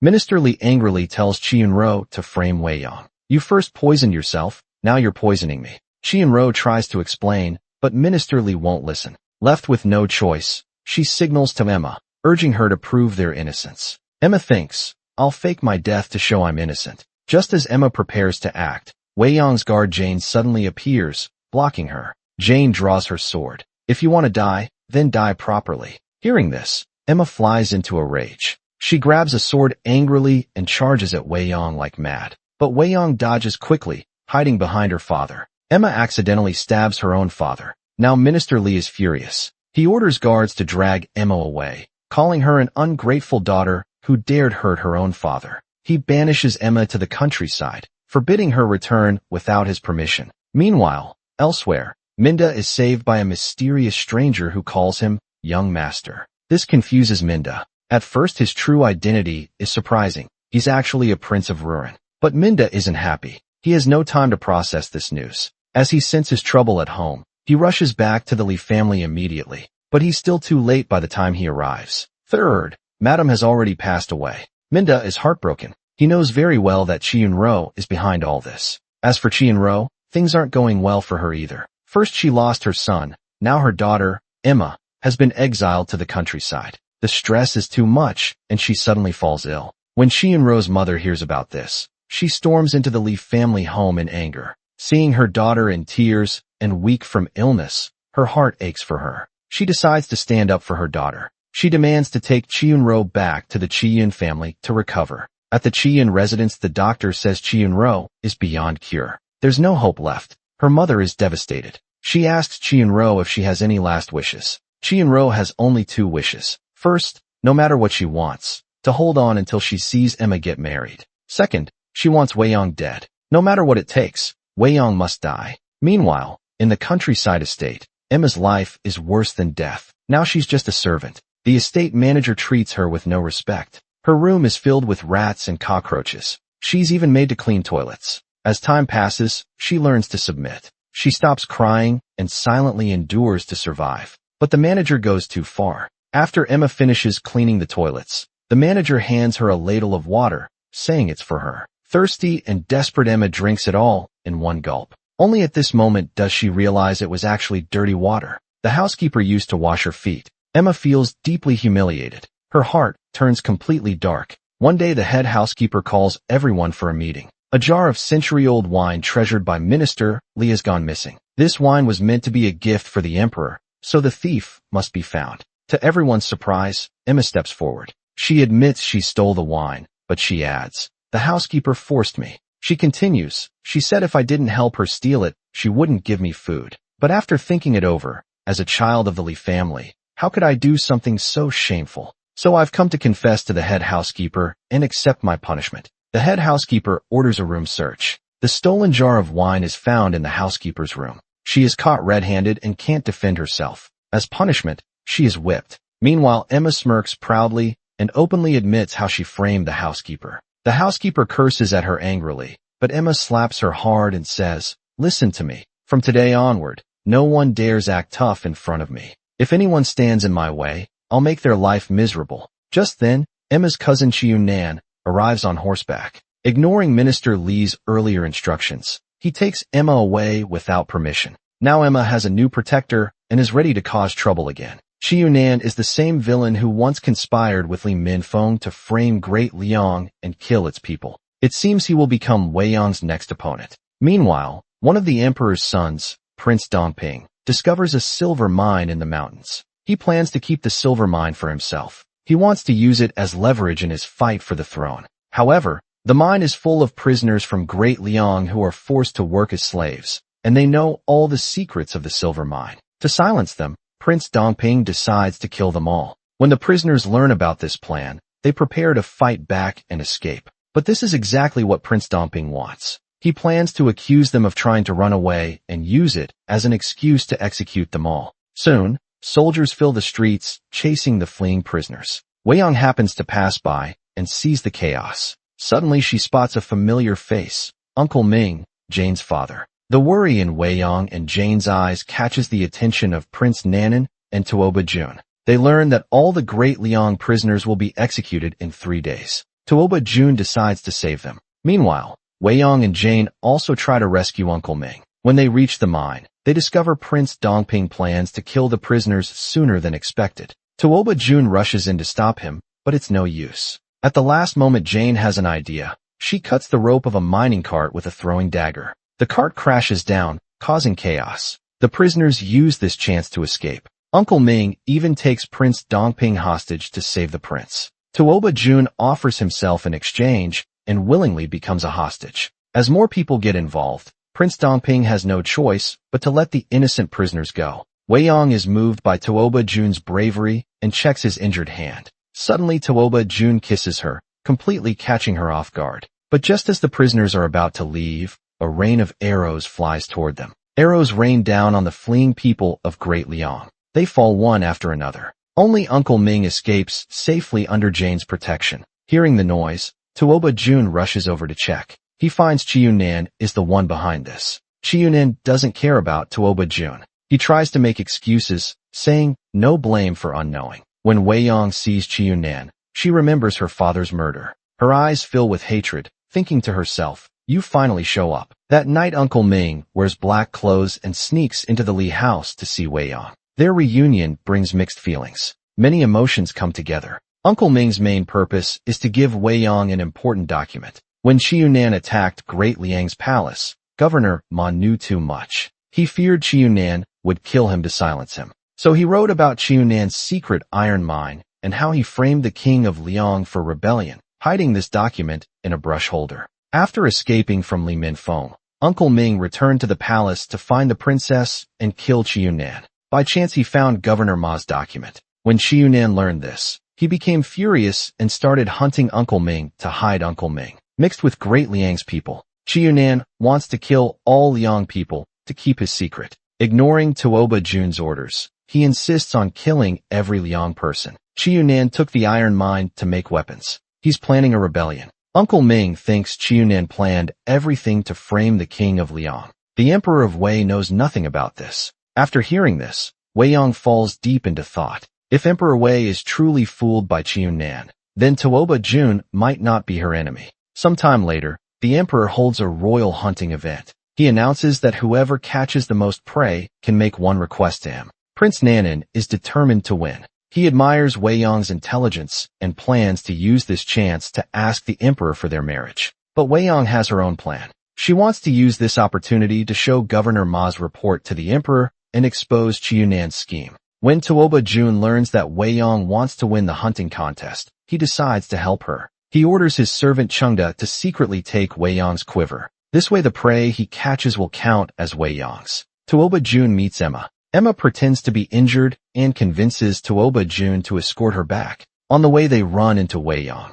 Seeing them together, Wei Yong turns to leave Tuoba Jun quickly, chases after her to explain, completely ignoring Emma, who fell from her horse. Emma begs Tuoba Jun to give her a chance, but Tuoba Jun coldly refuses. In despair, Emma runs and hugs Tuoba Jun, confessing her feelings to him. Prince Dongping sees this dramatic scene. Prince Dongping, who, likes Emma, sees Tuoba Jun as his rival. Prince Dongping sets a trap, determined to kill Tuoba Jun during the hunt. Prince Dongping lies that he knows where white foxes often appear. Tuoba Jun is interested and goes in the direction Prince Dongping points. Just as expected, Tuoba Jun falls into the trap. Poisonous snakes quickly crawl toward him. Though Tuoba Jun is highly skilled and kills the snakes, one still bites his arm. The venom works fast, and he soon collapses unconscious. Seeing this, Prince Dongping's men quickly reset the trap, planning to leave Tuoba Jun's body in the wild. Meanwhile, the hunting competition is almost over. Thanks to Tuoba Jun's earlier help, Wei Yong wins first place. Just as she's about to report to the emperor, news arrives that Tuoba Jun is missing. The emperor turns pale with shock and orders everyone to search for Tuoba Jun. Wei Yong has no choice but to put her plans on hold and join the search party. What Wei Yong doesn't know is Emma is plotting against her. After being rejected by Tuoba Jun many times, Emma sulks in the woods with her maid. By chance, she discovers the trap set by Prince Dongping and sees the poisonous snakes inside. Though frightened at first, she quickly calms down and comes up with a plan. Emma's scheme is this. First, knock out Wei Yong's maid Rose. While everyone searches for Tuoba Jun, Emma orders someone to place Rose's scented pouch and a map where Wei Yong can find them. Without thinking twice, Wei Yong follows the map's directions. Soon she sees Rose lying on the ground. Wei Yong rushes over, not realizing it's actually Emma's maid in disguise. Wei Yong falls into the trap. When Wei Yong wakes up, she finds someone lying beside her. Looking closely, it's Tuoba Jun. She sees the snakes on the ground and the wound on Tuoba Jun's arm, and immediately understands what happened. Without hesitation, she sucks the poison from his wound and spits it out. Then she gives him antidote pills. But Tuoba Jun remains unconscious and can't swallow the pills. Helpless, she has no choice but to chew the antidote pills herself and feed them to Tuoba Jun mouth to mouth. At the same time, Rose wakes up and finds Wei Yong missing. She panics and tells Minda. Minda organizes a search team. Minda discovers the trap. He jumps in to rescue both of them. But Wei Yong insists he only saves her, leaving Tuoba Jun to wait for others to rescue him. She doesn't want Tuoba Jun to know she saved him. Minda is confused. He knows they care about each other. So he thinks if Tuoba Jun knew Wei Yong saved him, shouldn't he be even more grateful? But Wei Yong doesn't explain further. Nearby, Emma realizes she lost her hairpin and walks toward the trap to look for it. She accidentally hears Minda and Wei Yong talking and learns Tuoba Jun is in the trap too. After Minda and Wei Yong leave, Emma climbs down using vines. She plans to take credit for saving Tuoba Jun, hoping he'll stop disliking her. Emma buries Wei Yong's cloak in dirt, smears mud on her face, bites her finger, and rubs blood on her lips. Then she lies on Tuoba Jun's chest pretending to be unconscious. When Tuoba Jun wakes up, he naturally assumes Emma is his savior. To make her act more convincing, Emma begs Tuoba Jun not to tell anyone. She says his mother, the crown princess, is currently choosing a bride for him. If people knew she saved him, they might pressure them to marry. I don't want to trouble you, she says with tears in her eyes. Tuoba Jun believes her and is deeply moved. To celebrate Tuoba Jun's safe return, the emperor orders a grand banquet, but with one rule: only noblemen may attend. No women allowed. However, Wei Yong doesn't want to miss this chance to meet the emperor, so she disguises herself as a dancer and sneaks in after the performance. She doesn't leave. Instead, she bravely steps forward and kneels before the emperor, saying, "Your Majesty, I risked my life to see you. I have something important to tell you." She takes out the memorial, ready to reveal the truth about how the king of Liang was falsely accused of rebellion years ago. But Qiunan notices this. he senses danger. He shoots a hidden arrow from his sleeve and yells, "Assassin!" He uses this chance to create chaos and tries to kill Wei Yong. Luckily, Uncle Ming arrives just in time and saves Wei Yong. At the same time, Jane rides in to help. Uncle Ming tells Jane to take Wei Yong and escape quickly. He stays behind to keep fighting. Sadly, Uncle Ming is killed by Qiunan. In all the chaos, Wei Yong accidentally drops the memorial at the banquet. When she returns to her tent, she finds Rose holding a knife to a tied-up assassin. It turns out Qiunan sent someone to kill Wei Yong during the banquet, but the assassin was no match for Jane. Jane quickly overpowered him. Seeing this, Wei Yong suddenly comes up with a plan. Meanwhile, Qiunan learns Wei Yong's true identity. He heads straight for Wei Yong's tent with his men. But he's not the only one who recognized Wei Yong. Tuoba Jun also recognizes her. Tuoba Jun stands at the tent entrance trying to stop Qiunan from entering. But Qiunan doesn't care that Tuoba Jun is the emperor's grandson. He ignores him and orders his men to search the tent by force. Inside the tent, they find Wei Yong sitting weakly on the bed. Her shoulder is clearly injured. Wei Yong hands over the assassin that Qiunan sent to kill her. She says this assassin hurt her shoulder. Qiunan gives the assassin a look. The assassin then bites his tongue and dies. Tuoba Jun tries to make Qiunan leave the tent, but Qiunan refuses to give up. Instead, he questions Wei Yong about her injury. Qiunan claims he shot the assassin with a hidden arrow and wants to check Wei Yong's wound to see if she's the assassin. The royal doctor comes to examine Wei Yong's injury and confirms it's a knife wound, not an arrow wound. Though still suspicious, Qiunan has to give up. Actually, Wei Yong expected Qiunan would do this, so she had Jane alter her wound beforehand to make it look like a knife wound instead of an arrow wound. After all this, Qiunan is sure Wei Yong is the Princess of Liang. He goes to apologize to the emperor and promises to catch the assassin. Just then Prince Nanan enters saying, "Father, I've found the assassin." He even brings in a dead body, claiming the assassin has been dealt with. Qiunan knows Wei Yong is the real assassin, so he doesn't believe Prince Nanan. But Prince Nanan came prepared. He brings witnesses and evidence. One piece of evidence is a silk handkerchief that once wrapped Wei Yong's memorial. When Qiunan sees this, he feels scared. Prince Nanan found Wei Yong's lost memorial by showing the handkerchief to the emperor. Prince Nanan cleverly warns Qiunan that he knows about Qiunan's schemes like framing the king of Liang for rebellion and stealing iron mines. This way Prince Nanan can control Qiunan. Later, Qiunan doesn't let Wei Yong go on their way back from hunting. He sends assassins to ambush Wei Yong. They chase Wei Yong to the edge of a cliff. Just as Wei Yong is trapped with no way out, Tuoba Jun saves her. But Tuoba Jun is outnumbered and quickly loses the upper hand. In this desperate moment, he grabs Wei Yong and jumps off the cliff with her. Tuoba Jun uses his sword to slow their fall by scraping the cliff. With his martial arts skills, they land safely. Seeing Wei Yong is weak, Tuoba Jun offers to find food, but Wei Yong, afraid of putting him in danger, decides to leave alone. Tuoba Jun catches up with her quickly this time. He vows firmly, "Even if it costs my life, I won't let you go." He asks all the questions on his mind. Why do you pretend not to care when you do? Why did you risk your life at the banquet? What was in that petition? What are you hiding? Who sees you as a threat and wants you dead? Wei Yong sees Tuoba Jun won't stop until he gets answers. So she stops hiding the truth. She confesses everything. She is the Princess of Liang. Qiunan stole the iron mines, framed the king of Liang for rebellion, and she took Wei Yong's identity. The petition held all the evidence against Qiunan. Wei Yong says, "Your beloved grandfather destroyed my kingdom. Your Wei's soldiers ruined my home. My family died in agony. My people suffer every day. How can I accept you? How could I ever love you?" Faced with this hatred, Wei Yong buries her feelings. She tells Tuoba Jun, "I never loved you. From now on we are nothing to each other." She walks away, leaving Tuoba Jun stunned. But Wei Yong doesn't get far when she runs into assassins sent by Qiunan. As Wei Yong is pushed back step by step, Tuoba Jun appears out of nowhere again. Together they fight off the assassins. But Tuoba Jun gets hit by an arrow and collapses. Wei Yong helps Tuoba Jun leave the scene and takes him to a small hut. Seeing Tuoba Jun hurt like this breaks Wei Yong's heart. She can't help but show concern. Tuoba Jun takes the chance to confess his love again.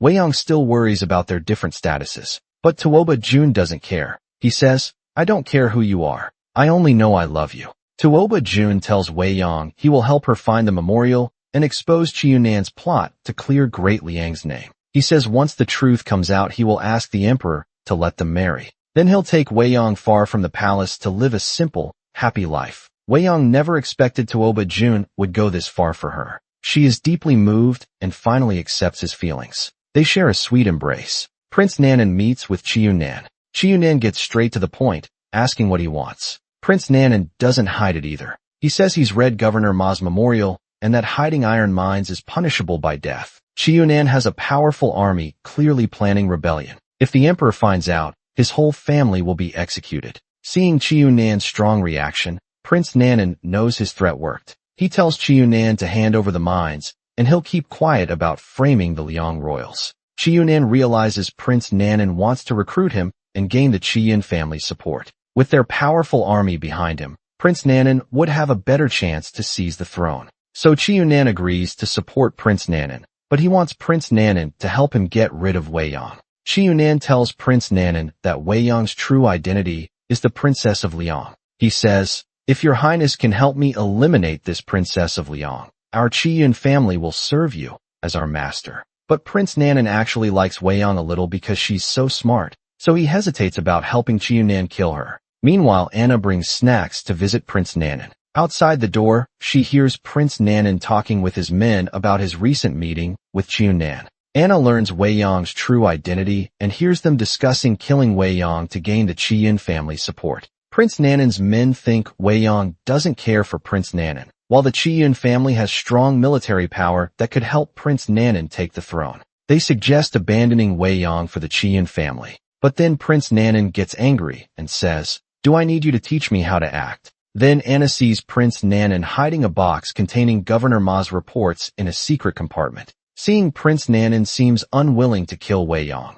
Anna worries he's developed real feelings for her and decides to test him. So Anna approaches Prince Nanan and asks about his feelings for Wei Yong. Prince Nanan knows Anna is testing him. From their previous meetings, he knows how clever and scheming Anna is and that she's deeply in love with him. He decides to keep her interested, to use her. Prince Nanan starts making empty promises, saying Li Wei Yong has her uses. But when it comes to loyalty, she could never match you. In my heart, she can't compare to you at all. Anna is very pleased with this answer. Back at the Li house, Anna takes out a painting, the same one Li Minfeng brought back before, of the Princess of Liang. Actually, after Wei Yong splashed ink on the face in the painting and was chased by Li Minfeng, Anna takes this chance to get hold of the painting. The face in the portrait is ruined, but the birthmark on the hand is clearly visible. Anna knows Wei Yong has this exact birthmark on her hand. Now she realizes Wei Yong is actually the Princess of Liang. Earlier Emma pretended to be Wei Yong, claiming she was the one who saved Tuoba Jun from the snake cave. She said publicly, she didn't want people to know she saved Tuoba Jun, but secretly used this story to her advantage. She deliberately waited near where the crown princess's maid would pass, talking loudly with her servant about saving Tuoba Jun's life. When the maid hears this, she immediately reports it to the crown princess. Hearing this news, the crown princess likes Emma even more. She asks the emperor to arrange a marriage between Tuoba Jun and Emma. Tuoba Jun panics when he hears this and quickly objects, saying he already likes someone else. The crown princess knows Tuoba Jun is talking about Wei Yong. This makes her furious. She looks down on Wei Yong's background, saying she's just a foot-washing maid's daughter who isn't good enough for her son. Then she praises Emma endlessly, calling her gentle and virtuous, beautiful and smart. The perfect wife for Tuoba Jun. Luckily, the emperor stays calm. He remembers how Emma once stole Wei Yong's work plan.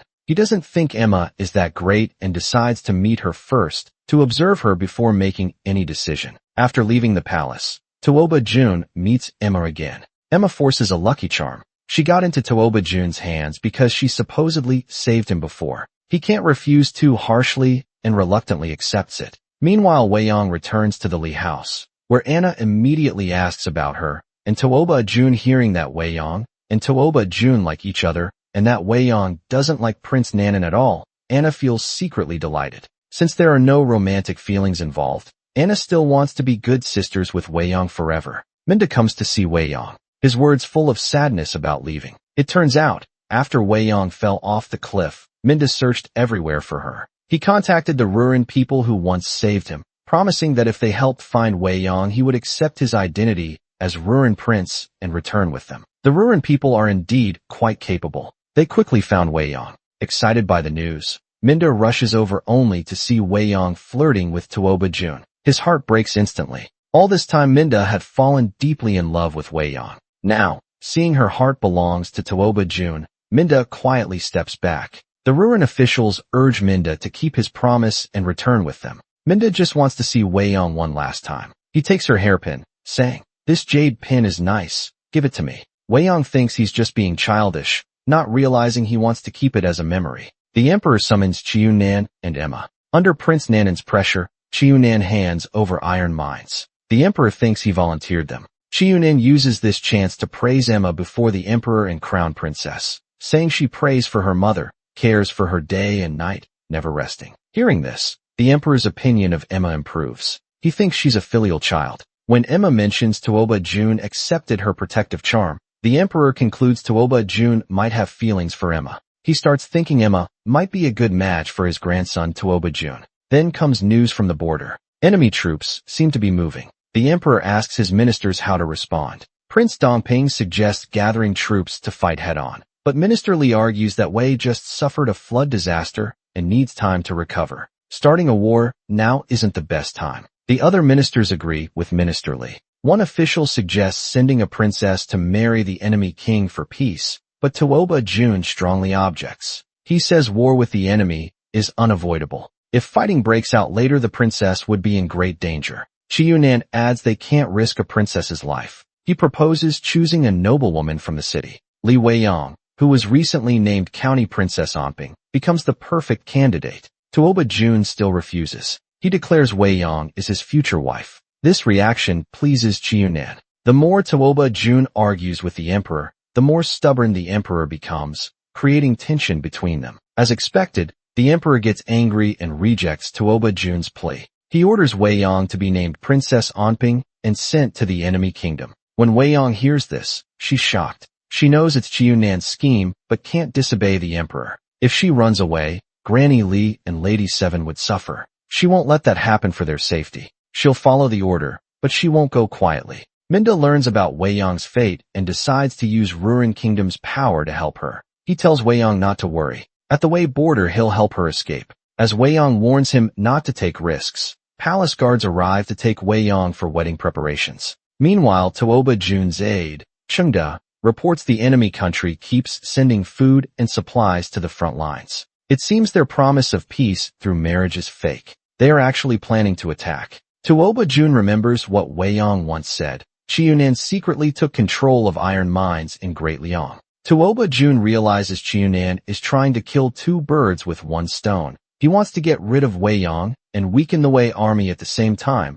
so he can rebel later. Tuoba Jun goes to the emperor again to beg for mercy, hoping to stop the marriage alliance. Tuoba Jun tells the emperor, the enemy is gathering troops and supplies. They don't want peace. But the emperor thinks Tuoba Jun is just making excuses to keep Weiyang. The emperor believes Tuoba Jun is blinded by love and won't listen to reason. Tuoba Jun has no choice, he admits. Chiu Nan has a personal grudge against Weiyang. Chiu Nan only agreed to the marriage and picked Weiyang to pretend he cares about the country, but really he wants Weiyang dead. When the emperor asks, what grudge does Chiu Nan have against Weiyang? Tuoba Jun can't answer. He can't reveal that Weiyang is the princess of Liang. Governor Ma's report is missing, so Weiyang can't prove. Great Liang is innocent. If he says she's the princess of Liang now, it will only put her in danger. Seeing Tuoba Jun stay silent, the emperor thinks he's just making excuses and defying him for Weiyang's sake. Furious,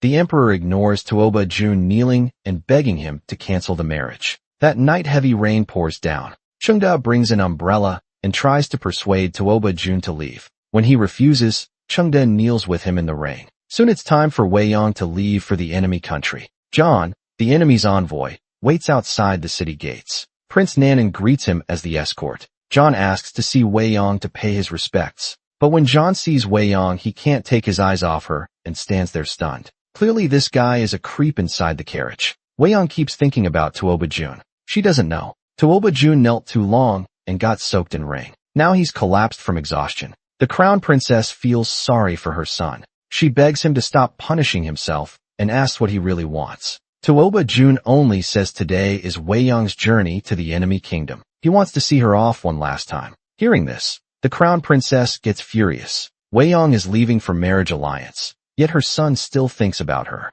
She orders strict surveillance on Tuoba Jun. He must not leave under any circumstances. But Tuoba Jun doesn't give up. He pretends to be seriously ill and has Chengda call the royal doctor. Then he swaps clothes with the doctor and sneaks out of the palace. Prince Nanan notices John keeps making excuses to stop frequently during the journey. A 1-month trip will now take 2 months. He suspects something's wrong and tells his men to watch them closely. That night John claims he's sick and delayed the trip. He invites the escort team to dinner as apology and specially asks Prince Nanan to join. After just 1 drink, Prince Nanan feels dizzy, then collapses on the table. John drugged the wine. All Wei escorts are now unconscious. John does this because his kingdom has an evil plan to ruin the marriage alliance and create a reason for war. But Prince Nanan knew their plan. He took antidote beforehand and stays awake. John bursts into Wei Yong's room and bluntly reveals his plan. First assault Wei Yong, then blame Prince Nanan.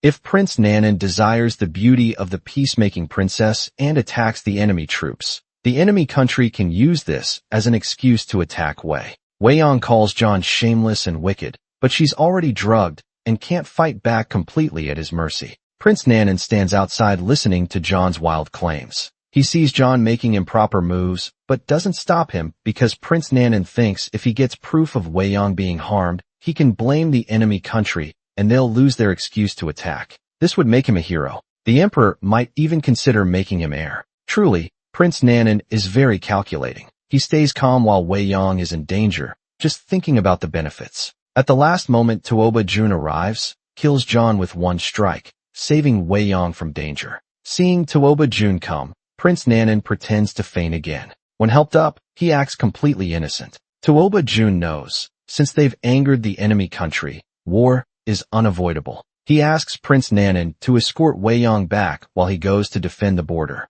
On their way back, Wei Yong learns from Prince Nanan that Tuoba Jun went to the border alone. Worried about Tuoba Jun, she wants to find him, but Prince Nanan stops her. Suddenly, an arrow flies toward them. Enemy soldiers are chasing them. Seeing they can't win, Prince Nanan rides away with Wei Yong getting hit by an arrow. They hide in a broken-down house. Hearing the soldiers approach, Wei Yong pulls Prince Nanan into a tight hiding spot. She watches the soldiers carefully, not noticing Prince Nanan behind her, shaking nervously. He has claustrophobia. It turns out Prince Nanan was locked in a dark room as a child. Because of this, he has always been afraid of dark places. Prince Nanan is panicking. He looks completely helpless. Wei Yong notices his strange behavior. She reaches out and holds his shoulders. Prince Nanan calms down instantly, but then he faints and falls to the ground. After the soldiers leave, Wei Yong goes up the mountain to gather herbs to save him. Then she tries to leave, but Prince Nanan suddenly grabs her hand. The weak prince begs Wei Yong to stay with him. Wei Yong comes up with a brilliant plan to defeat the enemy army. Since the enemy has reached Wei's border, they need a lot of food supplies. Wei Yong thinks if they destroy the enemy's food, they can force them to retreat. She tells Prince Nanan that just a few birds can burn the food supplies of 200,000 enemy soldiers. Do you believe it? First starve the birds for a whole day, then tie saltpeter to their claws. Hungry birds will naturally find the enemy's food. When the saltpeter falls on the food, just a small spark will set everything on fire. The burning birds will fly around wildly, spreading the fire to other food supplies. It must be said, Wei Yong is truly brilliant. Prince Nanan is even more impressed by her. He is determined to win her over to help him achieve his ambition of becoming emperor. After burning the enemy's food, Wei Yong rushes to see Tuoba Jun. Tuoba Jun is leading his soldiers in a fierce battle at the border. They barely hold the line. Now that the enemy's food is gone, they retreat on their own. The border is temporarily safe. When the soldiers learn Wei Yong destroyed the enemy's food, they praise her endlessly. Prince Nanan sees how much Wei Yong and Tuoba Jun are loved by the army. He feels bitter about it. Tuoba Jun decides to push their advantage. He leads a group of soldiers to sneak behind enemy lines. They plan to catch the enemy by surprise. Prince Nanan volunteers to go with him. But halfway there, Tuoba Jun is suddenly ambushed. He gets hit by an arrow. Prince Nanan quickly arranges for Tuoba Jun to be sent back. He then takes over command of the battle. This was all Prince Nanan's plan. He secretly sends a message to Chi Yunnan. After getting the message, Chiunan sends men to ambush Tuoba Jun. This way Prince Nanan can take over the battle command. He wants the military glory. After gaining the glory, Prince Nanan plans to kill Tuoba Jun. Since Tuoba Jun is also a candidate for the throne, eliminating him increases Prince Nanan's chances of becoming king. Prince Nanan tells Chiunan the route Tuoba Jun will take back to the capital. He orders Chiunan to kill Tuoba Jun on his way back. But Wei Yong is prepared. She suspects someone might harm Tuoba Jun, so she has Rose ride in the carriage instead, while she and Tuoba Jun hide in a nearby cave. They plan to regroup there when it's safe. On the way back, the carriage is attacked. The assassins see Rose inside and realize they've been tricked. Angry, they chase after Rose. At the last moment, Minda arrives with help and saves her. Wei Yong's group safely returns to the capital. When Tuoba Jun's mother, the crown princess, sees his injury, she blames Wei Yong for everything. She shouts, "Li Wei Yong, it's you again. Every time my son is with you, something bad happens. Do you want to kill him?" She forbids Wei Yong from seeing Tuoba Jun and refuses her request to take care of him. When Emma hears Tuoba Jun is hurt, she rushes to visit him. She begs the crown princess to let her stay and care for him to take care of Tuoba Jun. The crown princess happily agrees. The emperor hears that his grandson, Tuoba Jun, is injured and comes to visit him personally. Wei Yong seizes the moment and, in front of the emperor, asks the crown princess to let her see Tuoba Jun. The emperor has already heard about Wei Yong's plan to burn the enemy's food supplies and praises her highly. He even says he will reward her, but Wei Yong says she doesn't need any reward. She just wants to see Tuoba Jun. The crown princess tries to stop her, saying everything is Wei Yong's fault. But the emperor is not as foolish as her. He says Tuoba Jun was injured because of the enemy's sneak attack. If not for Wei Yong's help, Tuoba Jun might have been in great danger. Then he takes Wei Yong to see Tuoba Jun. Tuoba Jun is breathing heavily and his limbs are cold. The maids and doctors don't know what to do. Wei Yong has been taking care of Tuoba Jun and knows how to help him. She steps forward and does what's needed. Soon Tuoba Jun's face looks better. Seeing this, the doctor asks the emperor to let Wei Yong stay and help take care of Tuoba Jun. Wei Yong is overjoyed. She stays to care for Tuoba Jun with Emma. Tuoba Jun is badly hurt and in bed. Both Wei Yong and Emma want to take care of him. Emma acts like she owns the place and won't let Wei Yong near Tuoba Jun. Wei Yong gives the medicine to Emma and quietly leaves. Emma gives a look and her maid understands she poisons Wei Yong's food. Wei Yong gets a high fever and falls unconscious with Wei Yong out of the way. Emma enjoys her time alone with Tuoba Jun. She holds his hand and confesses her feelings. "No matter how many times you reject me, Emma, I believe one day you'll see how good I am." The crown princess arrives. She sees only Emma keeping watch by the bed and asks about Wei Yong. Emma says Wei Yong claimed she was tired and went to rest. The crown princess immediately becomes furious. Before, when she wasn't wanted to help, she desperately tried to force her way in. Now that she's allowed to help, she makes excuses to avoid work. Little does she know Emma is causing trouble between them. Just then the doctor comes to check and finds Tuoba Jun's limbs stiff again, breathing rapidly. They quickly send for Wei Yong, but Wei Yong drank Emma's poison medicine and lies unconscious in bed. The doctor gives her acupuncture. Wei Yong slowly wakes up. Hearing Tuoba Jun is in danger, Wei Yong ignores her own sickness and stumbles over to help him. Seeing Wei Yong carefully care for Tuoba Jun, even his mother, the crown princess, is moved. After Wei Yong's day and night care, Tuoba Jun finally improves. The doctor says Tuoba Jun needs quiet rest now, with few people around. After thinking it over, the crown princess chooses Wei Yong to stay. Emma is furious, blaming her maid for using too weak poison.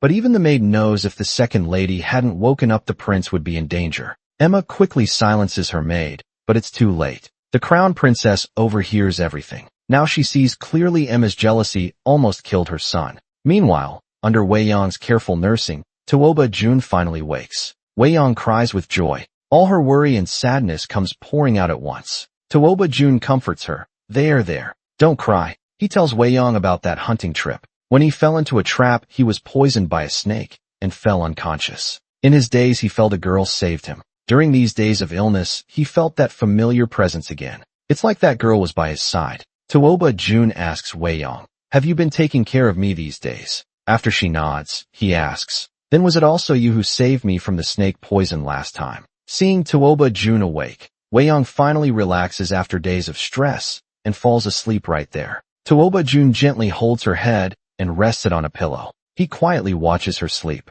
When the crown princess enters and sees this, she doesn't disturb them and quietly leaves. After Tuoba Jun recovers, the crown princess stops, blocking Wei Yong from seeing him. Wei Yong tells Tuoba Jun about his injury, suspecting foul play. She points out that after he was hurt, Prince Nanan took his military position and even earned battle merits. Could Prince Nanan have caused Tuoba Jun's injury? But Tuoba Jun refuses to believe his own family would betray him for power. After Wei Yong leaves, Tuoba Jun tells the crown princess how Wei Yong tirelessly cared for him. Though the crown princess acts dismissive, she secretly approves of Wei Yong. But when Emma is mentioned, she frowns. The crown princess says, "I finally see. Emma isn't as good as I thought. She only saved you from the snake cave and is obsessed with you." But then Tuoba Jun reveals it was Wei Yong who saved him, not Emma. Shocked, the crown princess realizes Emma has been lying all along. Meanwhile, Anna plans to kill Wei Yong. Before Wei Yong left for the enemy kingdom, Anna made a belt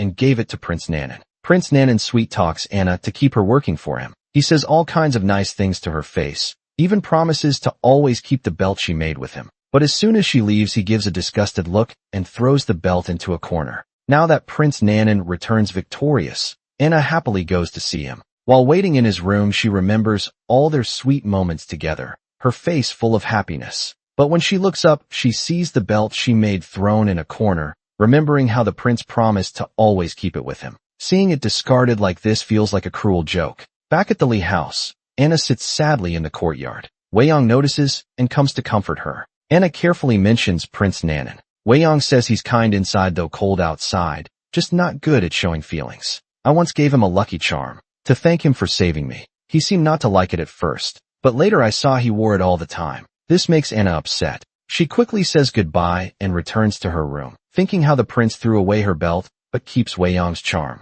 Her heart breaks realizing the prince likes Wei Yong. Anna decides she must kill Wei Yong. She believes only she should be the prince's favorite. No one can take him away. So Anna makes her plan. She visits the prince's house pretending to deliver a letter, then fakes a headache to stay, getting a guest room at night. Her men in black cause trouble when guards chase them. Anna sneaks to the prince's study and takes something hidden there, Governor Ma's secret report. Her pupils widen as she reads it. So Governor Ma's report contains this shocking secret. Anna decides to team up with Emma against Wei Yong. She finds Emma first mocking her. "You've tried every trick, even drugging Li Wei Yong, but nothing worked." Seeing Emma won't admit it, Anna tells Emma she overheard her talking with the maid, and she wasn't the only one. The crown princess heard too. "The crown princess sees through you now. Can't you tell she treats you differently?" Emma recalls the crown princess's recent coldness. It's true. But then she thinks Anna isn't kind either. Why would she warn me out of kindness? Anna says,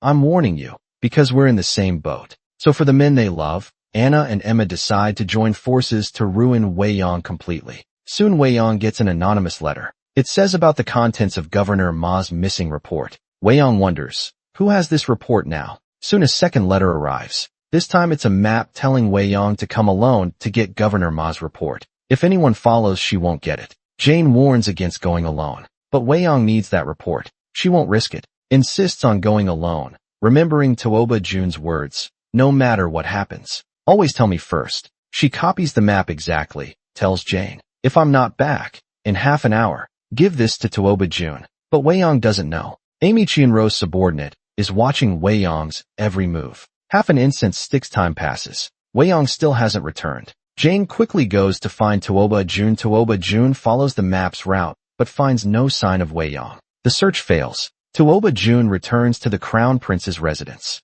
As soon as he arrives, he receives news that his mother, the crown princess, has been assassinated. Tuoba Jun rushes inside and sees his mother lying dying on the floor. The crown princess tells Tuoba Jun, "Wei Yong can't be trusted. She's been using and deceiving you. She wanted something from me. That's why she attacked me." Tuoba Jun refuses to believe that Wei Yong killed his mother. But hearing his mother's dying accusations, Tuoba Jun begins to doubt. Wei Yong strongly denies killing the crown princess, but no one believes her. The hairpin used in the murder belongs to Wei Yong. Many people in the residence saw Wei Yong visit that day. Seeing Tuoba Jun's suspicion growing, Wei Yong explains her entire journey. After reaching the map's destination, she received another letter telling her to go to the East City's temple. There she got Governor Ma's petition. Wei Yong says a letter in her room telling her to follow the map and get Governor Ma's petition proves her innocence could prove her alibi. With faint hope, Tuoba Jun goes with Wei Yong to the Li residence,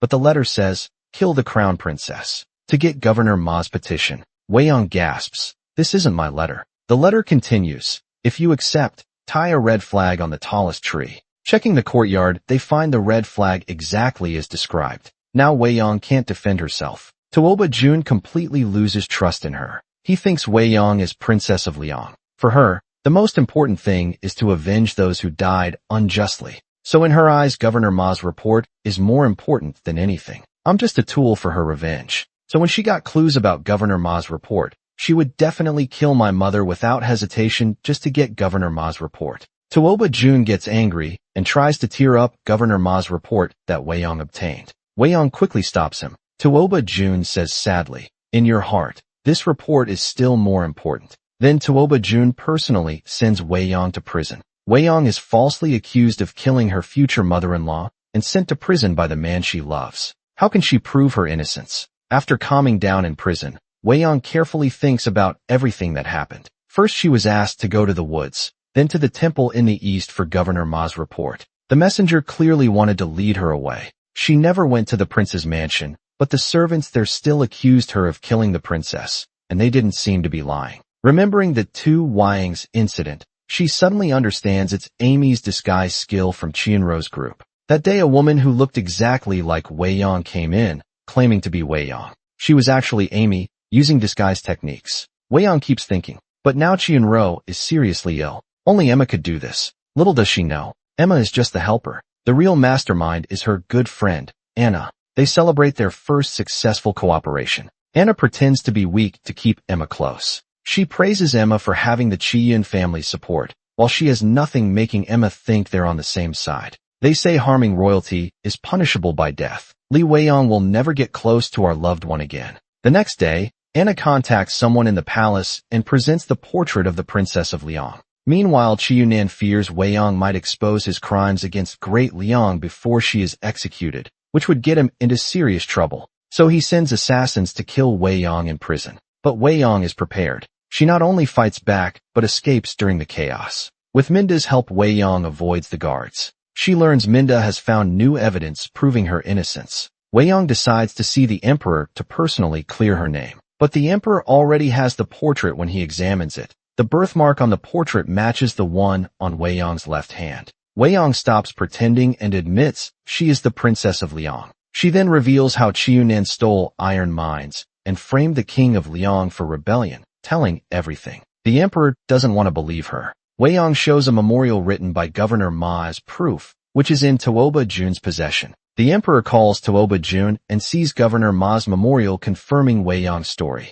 Weiyong asks the emperor to announce the truth and clear the king of Liang's name. She also begs him to free the innocent people so they can live in peace. But as the ruler of the country, the emperor refuses to admit he was fooled by his own official and controlled. The emperor says, Li Weiyong, you want to restore your father's honor, but have you considered I must protect my own reputation? He refuses to clear the dead king of Liang's name because he doesn't want his people to know he was tricked by Qiunan. But he agrees to free the Liang people and treat them like citizens of Wei so they can live normal lives. Then the emperor orders Weiyong to stay in prison until the truth about the crown princess's death is found before making a final decision. He also warns Weiyong to stay away from Tuoba Jun soon. The emperor makes Qiunan a duke, but secretly sends him to a remote area and takes away his military power. Though Qiunan hates this, he has no choice but to obey on the way. The emperor sends assassins to kill Qiunan, but Qiunan wears golden armor and isn't afraid of the arrows flying at him. Still, he's outnumbered. Qiunan runs away in panic. He finds a small boat by the river and quickly gets on it. But the boat stops in the middle of the lake. When he looks back, he sees the boatman is actually Jane. Jane tells Qiunan, today I will avenge the thousands of innocent souls of Great Liang. They fight fiercely, exchanging hundreds of blows until both fall into the water. Their fate is unknown. When the emperor hears this, he blames Weiyong, saying she ordered her people to kill an important official. He orders her execution in 3 days. Meanwhile, Prince Nanan wins the war at the border and returns victorious. Because of his victory, the emperor promises to grant him one wish. After thinking carefully, Tuoba Jun still chooses to believe Wei Yang. He visits her in prison and sees she's been missing him too. She writes his name, Tuoba Jun, on the table. Seeing this, his heart breaks. He decides to save Wei Yang. Knowing the emperor promised Prince Nanan a favor for winning the war,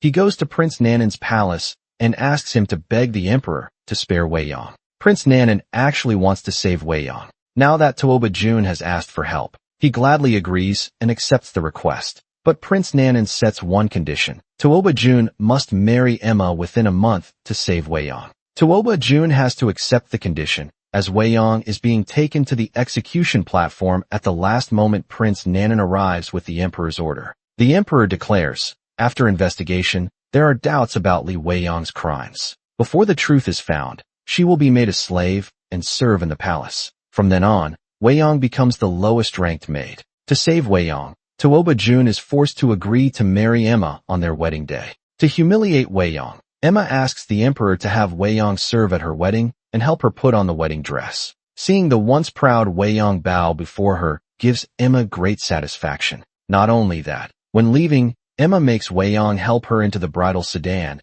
Emma not only steals Wei Yang's love, but also crushes her dignity before Tuoba Jun. Seeing this, Tuoba Jun's heart breaks. Now he and Wei Yang are like strangers. He no longer has the right to protect her. During the ceremony, Tuoba Jun and Wei Yang lock eyes. Both are crying. In this life their paths will never cross again. How can they not feel pain? On their wedding night, a maid pours wine. Emma looks at Tuoba Jun with hope and pours out her feelings. But Tuoba Jun looks lifeless. He puts down the wine, saying he's still mourning his mother's recent death, then leaves for his study. Emma is left alone, full of sadness. Meanwhile, Chien-ro sees that Emma has married Tuoba Jun as she wished. Her wish is fulfilled. She dies on her daughter's wedding night. The next day, when meeting her in-laws, Emma feels guilty. In front of the crown princess's memorial tablet, she doesn't even dare to breathe loudly. When Emma's maid offers incense, she accidentally knocks over the jewelry box in front of the tablet. Everything falls to the ground.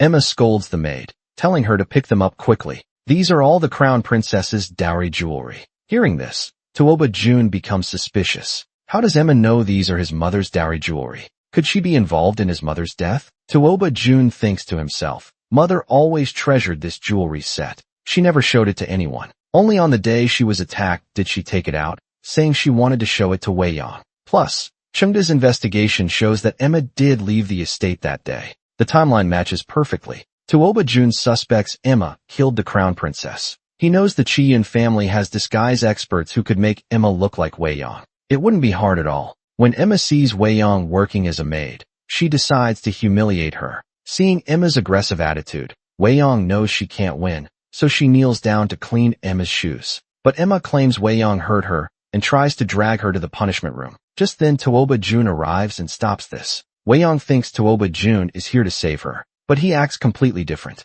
He smiles warmly at Emma, but orders Wei Yang to be beaten 50 times. Wei Yang can't believe it, but the pain from the beating tells her it's really happening. Seeing the two acting so close, Wei Yang's heart breaks. She doesn't see Tuoba Jun clenching his fists so hard they bleed. Watching them walk away together, Wei Yang faints from the pain. Wei Yang doesn't know that Tuoba Jun is doing this to protect her. A beating only causes physical pain, but being sent to the torture chamber could cost her life. Only by pretending not to care about Wei Yang in front of others can he make sure she suffers less harm. When Prince Nanan hears that Tuoba Jun ordered Wei Yang's beating, he rushes to comfort her. He even prepares a small romantic gesture and confesses his feelings again, but Wei Yang rejects him once more. News of Prince Nanan meeting Wei Yang in private reaches Anna's ears. Anna is furious and decides she must eliminate Wei Yang. Meanwhile, Prince Dongping sees Prince Nanan's influence growing stronger each day and realizes Prince Nanan is his biggest rival for the throne. Hearing that Prince Nanan is close to Wei Yang, Prince Dongping decides to cause trouble to make Prince Nanan lose the emperor's trust completely. One day someone from the laundry bureau comes to collect the empress's clothes. In a good mood, the empress gives the clothes to Lady Yu and asks her to try them on for everyone. But as soon as Lady Yu puts on the clothes, she collapses and dies. Someone had hidden poison needles in the empress's clothes. The Empress orders a full investigation. Soon the palace guards search the laundry bureau and find poison in the clothes Wei Yang was responsible for. They find the poison. The Empress brings the matter to the Emperor. The Emperor decides to question Wei Yang himself. As Wei Yang is brought forward, Prince Dongping strikes first, claiming Wei Yang is close to Prince Nanan and must have poisoned the clothes under his orders. Prince Nanan defends himself, saying he had no reason to harm Lady Yu. Why would I? But Prince Dongping says Prince Nanan really wanted to kill the Empress. Because the Empress favors me, you resent her and want her dead. He adds that this poison only comes from enemy lands and Prince Nanan recently fought them and took many spoils of war. This makes him suspicious. Now the Empress sides with Prince Dongping. The Empress also speaks in favor of Prince Dongping. Wei Yang realizes this is a trap set by Prince Dongping. She defends herself. The Emperor gives Wei Yang 3 days to find the real killer. If you can't find the killer, then you are the killer. Prince Nanan and Tuoba Jun try to prove Wei Yang's innocence. Tuoba Jun orders his assistant Chengda to investigate all the maids in the laundry bureau. He also collects evidence of Prince Dongping's abuse of power. Prince Nanan orders his men to organize evidence of Prince Dongping's repeated attempts to harm Tuoba Jun and his illegal land grabs. When Prince Dongping learns the Emperor gave Wei Yang 3 days to investigate, he worries about complications. He plots with his men to kill Wei Yang and make it look like a suicide. They plan to leave a fake note blaming Prince Nanan. This way Prince Nanan can never clear his name. Tuoba Jun guesses Prince Dongping's plan. He knows Wei Yang is in danger and searches the palace for her. He finds Wei Yang being attacked. He rushes to save her. He asks if she's hurt, then calms down and remembers he should keep his distance. He claims he just happened to pass by. Wei Yang thought Tuoba Jun still cared for her, but now she silently walks away. Soon the 3 days are up. The Emperor and others gather at the laundry bureau to ask if Wei Yang found the killer. Wei Yang says, the killer is among these people. She claims she found clues on the clothes. She checks everyone's hands one by one. Then she accuses the supervisor and says his hands are the proof. The day before Wei Yang had the poisoned dress sent to the laundry to scare the killer. She wanted to panic them. Then Wei Yang and her maid Rose staged a scene, claiming they found scratches on the dress. The killer must have been too nervous while placing the poison needle and accidentally scratched the clothes.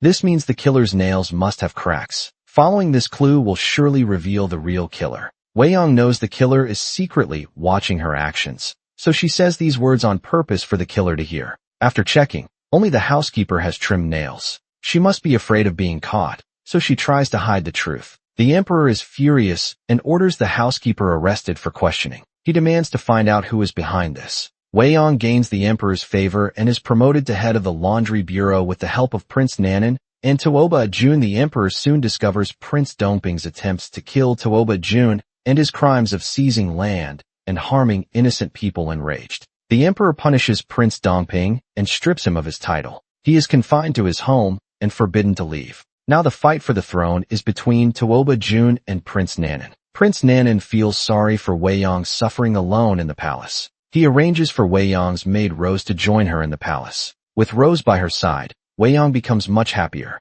One day Rose sees Anna entering the palace. She secretly follows her to see what Anna is doing. But she overhears Anna plotting against Wei Yang and framing her for the crown princess's murder. Rose is shocked and accidentally makes a noise. Anna notices her. Seeing that Rose knows the truth, Anna decides to silence her. Without hesitation, she grabs a water ladle and hits Rose repeatedly on the head. Rose collapses to the ground. When Wei Yang arrives, Rose is barely alive. Heartbroken, Wei Yang asks, "Who hurt Rose?" Rose cannot speak. With her last strength she points. She points at the wall where Anna is hiding. But everyone thinks Rose is pointing at Emma. They immediately believe Emma is the killer, but with no proof. Wei Yang can only watch Emma leave. She vows to find evidence and get justice for Rose. Anna still pretends to be Wei Yang's close friend. She often visits the palace to comfort Wei Yang. One day, while they chat, Anna's maid uses a handkerchief to wipe dust off Anna's shoulder. This catches Wei Yang's attention because the handkerchief in the maid's hand is identical to the one found at Rose's crime scene. They look exactly the same.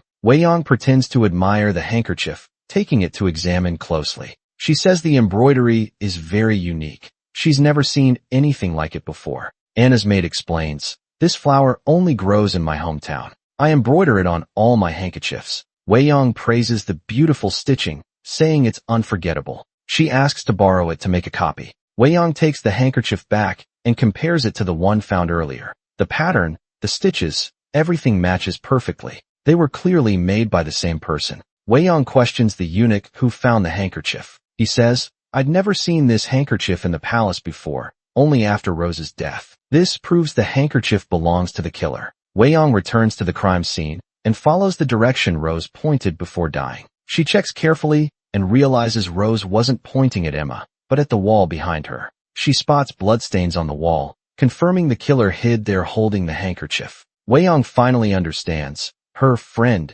Anna, killed Rose. After Prince Doping's downfall, Anna prepares a feast to celebrate with Prince Nanan. They drink together. They keep drinking together. Soon they both get drunk and collapse at the table. Anna accidentally knocks over a wine cup. The wine spills on Prince Nanan's leg. Anna quickly tries to wipe it with her hand. The drunk prince mistakes Anna for Wei Yong. He carries Anna to the bed. Next morning, Prince Nanan wakes up first. He sees Anna lying beside him. Despite his terrible headache, he looks disgusted. He quickly leaves without even putting on clothes. Anna feels both ashamed and angry. He won't even look at me properly. Minda, now a prince of Ruin, brings his sister, Princess Anil, to Wei for peace talks and marriage. Anna becomes very worried. Prince Nanan is the only unmarried prince. What if the emperor chooses him for the marriage alliance? This can't happen. Anna quickly comes up with a plan to solve two problems at once. She has Princess Anil kidnapped and sends a maid to distract Wei Yong. She wants to make it look like Wei Yong left the laundry to harm Princess Anil. On the way, Wei Yong senses something wrong and quickly turns back. She meets Anna and invites her for a walk in the palace. This is exactly what Anna wanted. If Wei Yong is away from the laundry for too short, she can't blame her for Princess Anil's disappearance. News of the princess's disappearance spreads. The Ruin envoys are furious. A princess disappears in Wei's palace. We demand answers. The emperor orders a full search. Soon they find Princess Anil's body in a well. A laundry badge is found at the scene. The killer must be from the laundry. Everyone goes to confront the laundry workers to prove her innocence. Wei Yong asks everyone to show their badges, but hers is missing. Now all suspicion falls on Wei Yong. Prince Nanan tries to clear Wei Yong's name by asking everyone where they were during the crime, but only Wei Yong wasn't at the laundry bureau at that time. Wei Yong says a maid called her out, and later she met Anna. But when Anna arrives, she claims she never saw Wei Yong that day. She says she was with Emma in the royal garden and pretends to look innocent. Wei Yong feels heartbroken. The same Anna she once protected is now stabbing her in the back. The emperor calls Emma to testify. Emma confirms Anna was with her and never met Wei Yong. Anna had planned this with Emma to frame Wei Yong with all evidence against her and to answer to the Ruin Kingdom. The emperor orders Wei Yong imprisoned and executed in 3 days. Anna caused Wei Yong's imprisonment. Prince Nanan confronts Anna angrily. Anna swears loyalty to him, saying she's the one who truly cares for him, while Wei Yong is just a lowly maid who doesn't love him. But the prince doesn't care about status. She may not love me now, but she'll be mine someday. If anything happens to her, you'll pay with your life. He storms out, leaving Anna crying in frustration. Tuoba Jun visits Wei Yong in prison. Wei Yong, hurt by his earlier distrust, rejects his concern and tells him to leave. But he hugs her tightly. "No matter what you say, I won't go. Let me go. I let you go once before. I won't do it again. Listen, Wei Yong, I'll never let you go, ever again." Then Tuoba Jun tearfully tells Wei Yong, "Everything I know, you're innocent. You didn't kill my mother, and my marriage to Emma was just a deal with Prince Nanan to make him speak up for you in front of the emperor. Later, pretending to love Emma and punishing you was just to hide the truth, to protect you." At the same time, he secretly investigates his mother's death to clear Wei Yong's name. Wei Yong is moved. Tuoba Jun did so much for her. In secret, they make up and hug happily. Then Prince Nanan visits Wei Yong. He wants to save her at all costs, even planning to swap her with a palace maid. Wei Yong is surprised Prince Nanan would go this far for her, but she politely refuses his help, confident she won't be harmed. Soon the emperor questions Wei Yong again in front of her. He asks Anna again if she still claims she never saw Wei Yong. Anna confirms it. The emperor says a witness proves Wei Yong isn't the killer. When the witness arrives, everyone is shocked. It's Princess Anil, who should be dead. Turns out Wei Yong and Minda set a trap. After learning Anna killed Rose, Wei Yong told Minda. Minda checked Anna's palace records from that day, proving she could have killed Rose. Wei Yong noticed Anna's servant secretly watching Princess Anil. She suspects Anna's next target is Princess Annal because Prince Nanan might be sent to marry Princess Annal. Wei Yong quickly realizes Anna must be planning to frame Princess Annal and blame Wei Yong to kill two birds with one stone. If Princess Annal dies, and Wei Yong is also killed because of it, it will be easy for Anna to become Prince Nanan's wife. After guessing Anna's plan, Wei Yong plays along and asks Minda to watch Princess Annal's every move. When Anna's people kidnap Princess Annal and throw her into a well, Minda quickly saves her. He replaces her with a dead Maid's body to fool everyone. Princess Annal also confirms that on that day she saw Wei Yong and Anna walking together. Now Anna's claim that she never saw Wei Yong that day is proven to be a lie. Anna panics and kneels to beg for mercy. The Emperor calls Emma to confirm the time she met Anna on the day of the incident. Emma, who wants to take Anna down, changes her earlier statement and says she did see Anna that day, but not at noon. She claims Anna misled her before. Emma shifts the blame with just a few words. She acts innocent, but Anna is in big trouble. Lying to the Emperor is a serious crime, and the Emperor orders her execution. Anna looks at Prince Nanan for help, but he ignores her. Desperate, Anna reveals her last card. She is pregnant with Prince Nanan's child. Everyone is shocked. The royal doctor confirms she is indeed pregnant. The Emperor spares her life for now and will decide her punishment after she gives birth. Everyone thinks Anna will behave now, but she has no plans to stop. With her unborn child as protection, she becomes even bolder to get Prince Nanan's attention. Anna works day and night making baby clothes. Only when he sees these clothes can Prince Nanan truly feel the baby's existence. Anna asks her maid to deliver these baby clothes to Prince Nanan, but they're immediately returned untouched. Clearly he wants nothing to do with her. Only Wei Yong comes to visit her. Wei Yong can't understand why someone she treated like a sister would hurt her so deeply behind her back. Anna doesn't hide the truth anymore. She admits she's been using Wei Yong from the start. Emma had controlled her for over 10 years, but Wei Yong's arrival gave her hope. She purposely turned Emma and Wei Yong against each other so they would fight. While she reaped the benefits, she planned to take advantage of their conflict. Wei Yong's genuine kindness almost made her change her mind. She considered being real sisters with Wei Yong. But then Wei Yong stole Prince Nanan, the man she loved most. So Anna decided to kill her. Anna says, "You ruined everything." Wei Yong replies, "I never loved Prince Nanan." Anna snaps, "That makes it worse. I love him so much, yet he ignores me. You never did anything for him, but he treasures you, Li Wei Yong. How dare you?" Anna can accept Prince Nanan not loving her, but she can't stand him loving someone else. So she's determined to kill Wei Yong. Wei Yong thinks Anna is beyond saving. She slaps Anna and declares, "From now on we're no longer sisters." Anna glares defiantly, "Don't celebrate yet. This isn't over between us." Anna then calls Emma over and says the cruelest things in the sweetest voice. She tells Emma, "Tuoba Jun only married you as part of a deal with Prince Nanan to save Li Wei Yong." Emma refuses to believe it, insisting Tuoba Jun truly loves her. Anna adds, "Stop lying to yourself. Tuoba Jun has known all along you killed the crown princess. He never truly loved you. He has been lying to you all along, using you. The one he wants to protect has always been Li Wei Yong. That never changed." Emma is shaken, her hands trembling so much she can't hold her tea. Anna is sly and cunning. Her words can't be fully trusted, but they can't be ignored either. After making up, Wei Yong and Tuoba Jun grow even closer. Prince Nanan sees them happily together, burning with jealousy. He clenches his fists tightly. The next moment, he rushes to the Emperor to ask for Wei Yong's hand. The Emperor knows Tuoba Jun loves Wei Yong, so he refuses Prince Nanan's request. Anna grows anxious. As Prince Nanan hasn't visited her, she searches the palace for him, only to see him confessing his love to Wei Yong. Furious,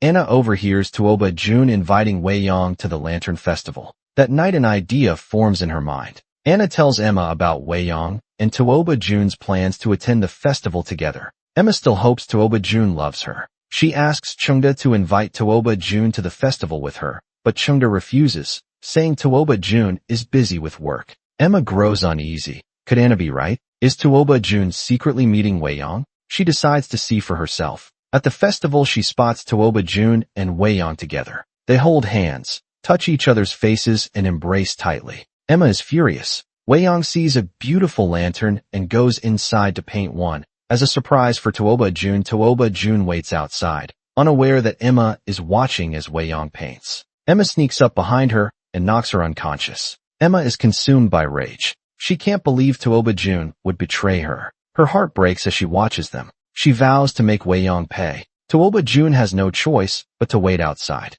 Little does he know this plays right into Emma's hands. Seeing Wei-yong happily painting the lantern, Emma quietly sneaks up behind her. She hits Wei-yong with a club, knocking her out. Then she starts a fire. Determined to make sure Wei-yong never comes back, she sends her maid to stop Tuoba-jun, telling him Emma has fainted from illness and begging him to come see her. But when Tuoba-jun sees the fire inside, he ignores the maid's pleas and rushes into the flames to rescue Wei-yong. Seeing Wei-yong unconscious on the ground, Tuoba-jun is frantic with worry. Finally, Wei-yong wakes up, and Tuoba-jun sighs with relief. He holds her tightly in his arms. Nearby, Emma watches with tears streaming down her face. She thinks to herself, Tuoba-jun, I love you so much. I've given so much for you. Why do you treat me like this? Why do you lie to me? I am your wife. The next day, Emma tests Tuoba-jun. You said you were too busy with work. Why were you at the Lantern Festival? Tuoba-jun claims he was there for official business, and it was just a coincidence.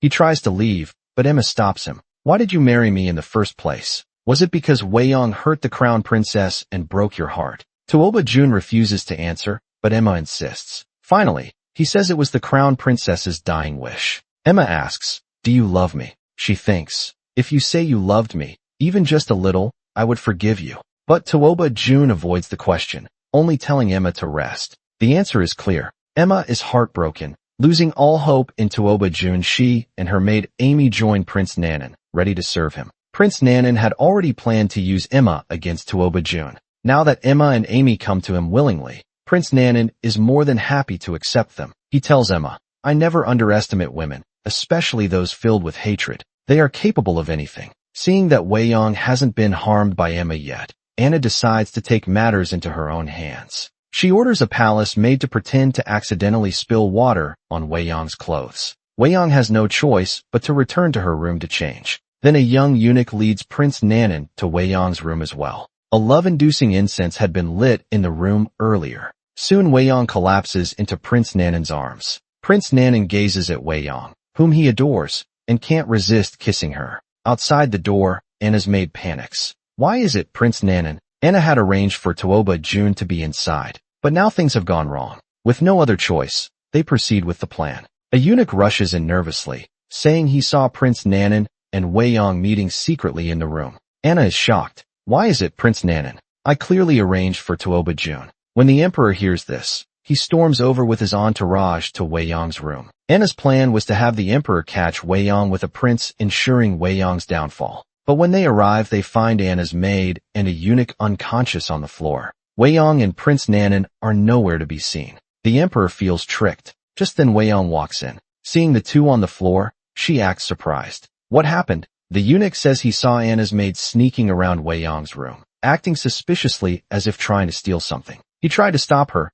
but suddenly felt weak and passed out. Anna tries to explain quickly that her maid would never steal anything. It must be Wei-yong, because her secret meeting with Prince Nanan was exposed. She's trying to shift blame by framing Anna's maid. She pretends to be innocent and kneels, begging the emperor to investigate. Suddenly, the eunuch faints again. Wei-yong tells the emperor they're acting strange. The imperial doctor says they're affected by love potion incense. Wei-yong notices Anna staring at the incense burner and realizes it's suspicious. She pushes Anna on purpose, knocking over the burner. The doctor confirms it contains love potion incense. The emperor orders Anna's maid to be searched. Sure enough, they find a small packet of the incense on her. Anna stubbornly refuses to admit guilt and keeps claiming innocence, insisting Wei-yong framed her. Prince Nanan arrives. He admits visiting Wei-yong's room, but only because he saw someone suspicious who disappeared near her room. Then he left. Wei-yong explains she wet her clothes and meant to change, but got delayed.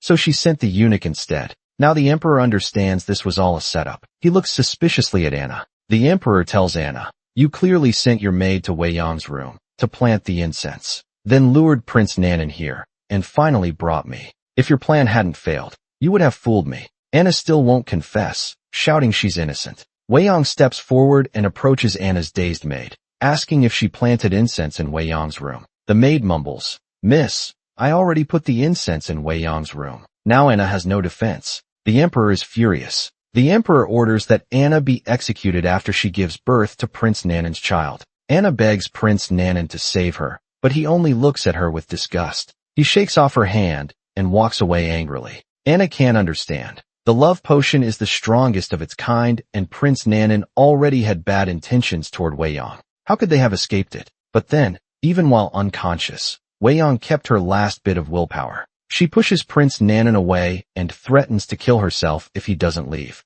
This is how they avoided disaster. Wei Yong discovers the love potion and catches Anna's maid eavesdropping outside the door. She then turns the trap back on Anna. Meanwhile, Tuoba Jun works tirelessly and finally uncovers the truth. Prince Nanan was behind the death of his father, the crown prince. He finds solid evidence and rushes to the emperor to expose the crime. The emperor is furious when he learns the truth and orders Prince Nanan's immediate arrest. Wei Yong warns the emperor that Prince Nanan has a powerful army. If they act recklessly, he might start a rebellion. The emperor agrees. Tuoba Jun suggests luring Prince Nanan into the palace before he learns the truth. Once he's captured, his followers won't dare resist. The emperor approves and puts Tuoba Jun in charge of the plan. That night, Prince Nanan enters the palace and is immediately surrounded by soldiers. He looks up. The emperor is actually Tuoba Jun in disguise. This was all a trap to capture Prince Nanan without bloodshed. Just as Tuoba Jun orders him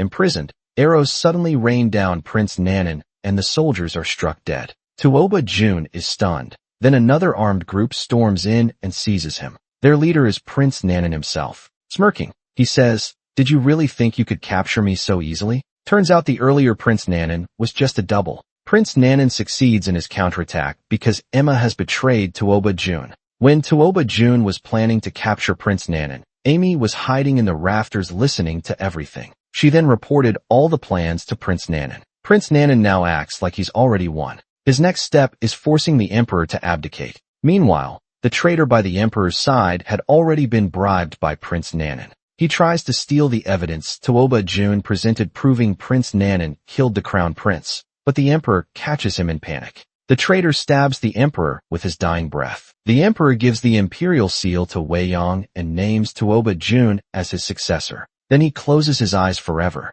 Prince Nanan arrives with soldiers and starts killing everyone in the hall. Only Wei Yong is spared when she keeps resisting. He knocks her unconscious and has her taken away. Looking at the dead emperor, Prince Nanan feels mixed emotions. He wanted to prove to the emperor that he was the best prince. But now the emperor is dead. Who can he prove it to? Prince Nanan then captures the Li family and threatens Wei Yong with their lives to fake the emperor's will, claiming the throne was left to Prince Nanan to protect her family. Wei Yong has no choice but to agree. Prince Nanan tells Wei Yong, "I'll announce the will you want in public, but you must promise not to harm my family again." In court, Prince Nanan makes Wei Yong read the fake will to protect the Li family. Wei Yong says the throne goes to Prince Nanan. The ministers don't believe it until Wei Yong shows the imperial seal the emperor gave her. Now the ministers believe and kneel before Prince Nanan as their new ruler. Wei Yong learns that Prince Nanan has been imprisoning and torturing Tuoba Jun. Wei Yong knows Prince Nanan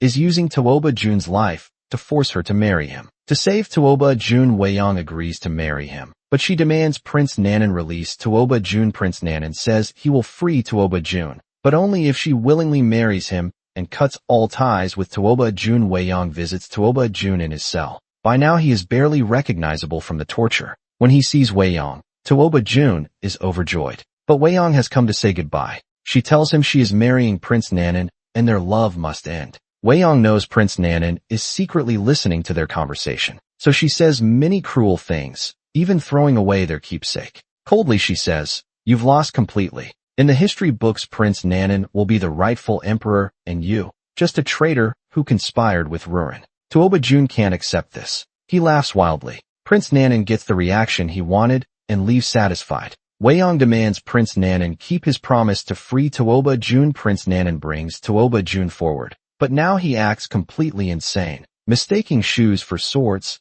swimming on dry land. Wei Yong's heart aches to see him like this, but Prince Nanan doubts. Tuoba Jun is truly mad. He steps on Tuoba Jun's hand and sneers. "Would you endure anything to stay alive?" Then he takes out a poison pill, a deadly secret formula from the Qian family. It takes effect after 1 month. Without the antidote, the victim dies in agony. Prince Nanan gives the pill to Tuoba Jun. Tuoba Jun swallows it without hesitation, then greedily shakes the bottle for more, finding it empty. He hugs Prince Nanan's leg, crying, "Uncle, I want candy." Prince Nanan kicks Tuoba Jun away. Now he believes Tuoba Jun is truly mad. So he decides to keep his promise and lets Tuoba Jun go soon. It's the wedding day of Wei Yong and Prince Nanan. Wei Yong walks slowly into the hall in her wedding dress. Her face shows no joy at all. Just as they are about to bow for the ceremony, Tuoba Jun suddenly appears from above. He shouts at Prince Nanan, "You killed the emperor and stole the throne. Today is your last day." Then he charges straight at Prince Nanan. Minda and Chengda lead the Ruran army to back him up. Tuoba Jun and Prince Nanan fight fiercely. Prince Nanan is knocked to the ground by Tuoba Jun quickly. Prince Nanan kicks back and reaches for his sword, but Wei Yong kicks the sword away. Prince Nanan looks hurt. Now everyone has turned against him. As Tuoba Jun takes control of Prince Nanan, Wei Yong announces to everyone the late emperor's decree naming Tuoba Jun as his successor. A minister asks why she lied about the decree before Wei Yong replies, "Because Prince Nanan threatened to kill Minister Li's family. I had no choice but to obey him for a while." Wei Yong tells Prince Nanan, "You never expected that. Before the emperor died, he not only gave me his last words, but also told me a secret passed down by the Wei emperors. There's a secret tunnel in the palace leading outside the city. The entrance is for emergencies. Tuoba Jun and his men used this tunnel to enter the palace." Prince Nanan doesn't understand how they all work together. Earlier, when Wei Yong said goodbye to Tuoba Jun, her words had a hidden meaning. She told Tuoba Jun, "You're just a traitor working with the Ruran kingdom." This was actually a hint for him to use Ruran's army to take back the throne. Then Wei Yong sends a message through Lady Seven, telling Jane about the secret passage and asks them to wait until Tuoba Jun leaves the palace, then enter with Minda to defeat the rebels. With this information and their deep connection as lovers who understand each other, they finally overthrow Prince Nanan. Prince Nanan mentions the antidote for Tuoba Jun's poison, saying only he has it. Tuoba Jun promises to spare his life if he gives the antidote, but Prince Nanan refuses, pity, saying they'll all die together. "Let's die together then." Suddenly Emma appears, saying Wei Yong will die with them too. It turns out Emma couldn't bear seeing Wei Yong become empress, so she poisoned Wei Yong's food with the same deadly poison. Prince Nanan watches with amusement, then says he'll give the antidote.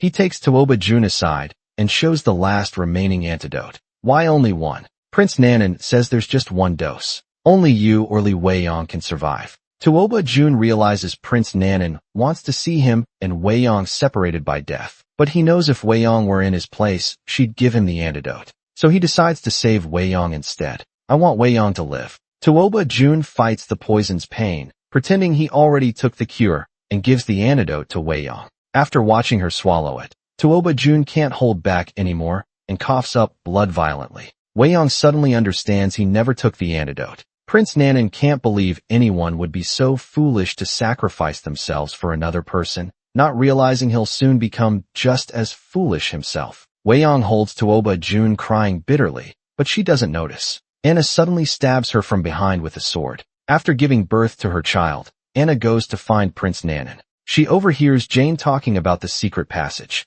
Learning that Prince Nanan is in danger, Anna searches everywhere for the passage. Finally, she enters the hall through it. Seeing Wei Yong's back, Anna's eyes fill with murderous intent. She raises her sword and stabs straight at Wei Yong. Prince Nanan realizes Anna's intention and rushes to block the sword for Wei Yong. Anna is stunned. She has just killed the man she loves most. Watching Prince Nanan fall, Anna feels both heartbroken and confused. Why does Li Wei Yong harm him? Yet he still takes the sword for her. She only ever cared for him, but he always ignored her. "If Li Wei Yong didn't exist, Your Highness, would I have been your wife?" Prince Nanan looks at Anna and says, "I'm sorry, I failed you." With that, he closes his eyes forever. Anna cries in despair. She spent her whole life trying to stand by his side. Now that he is gone, she refuses to live without him. With a faint smile, she suddenly hugs Prince Nanan tightly. The sword pierces through her body. May they reunite in another world as lovers. Meanwhile,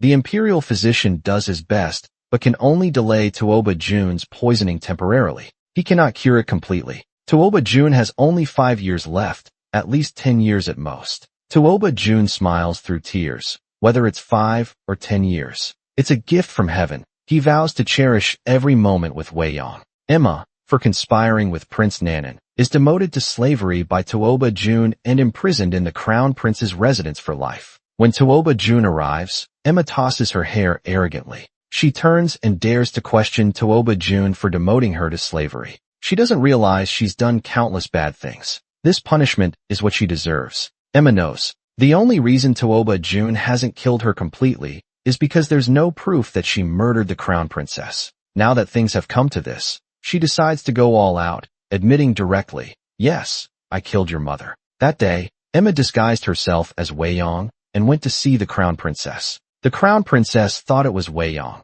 so she took out her dowry jewelry to gift her. The Crown Princess used to dislike Li Wei Yong, but now she suddenly accepted her. Emma feels intense hatred. She pulls out a hairpin and stabs it into the Crown Princess's heart. Tuoba Jun's eyes fill with tears. "Since you confessed with your own mouth, I'll send you to your end." He orders poison wine for Emma to end her own life. Emma keeps provoking him, challenging Tuoba Jun, daring him to kill her himself. Tuoba Jun looks disgusted. He only says 3 words, "You're not worth it," then turns and leaves, leaving Emma screaming. Tuoba Jun, "My greatest regret in life was loving you." Emma drinks the poisoned wine in one gulp. Born noble, Emma would never be a slave, and so ends her life of evil. As days pass, the poison in Tuoba Jun's body returns. His health worsens daily. He even coughs up blood while reading reports. But when Wei Yong and their son enter, Tuoba Jun forces himself to look strong, not wanting Wei Yong to notice. But Wei Yong sees blood on the documents.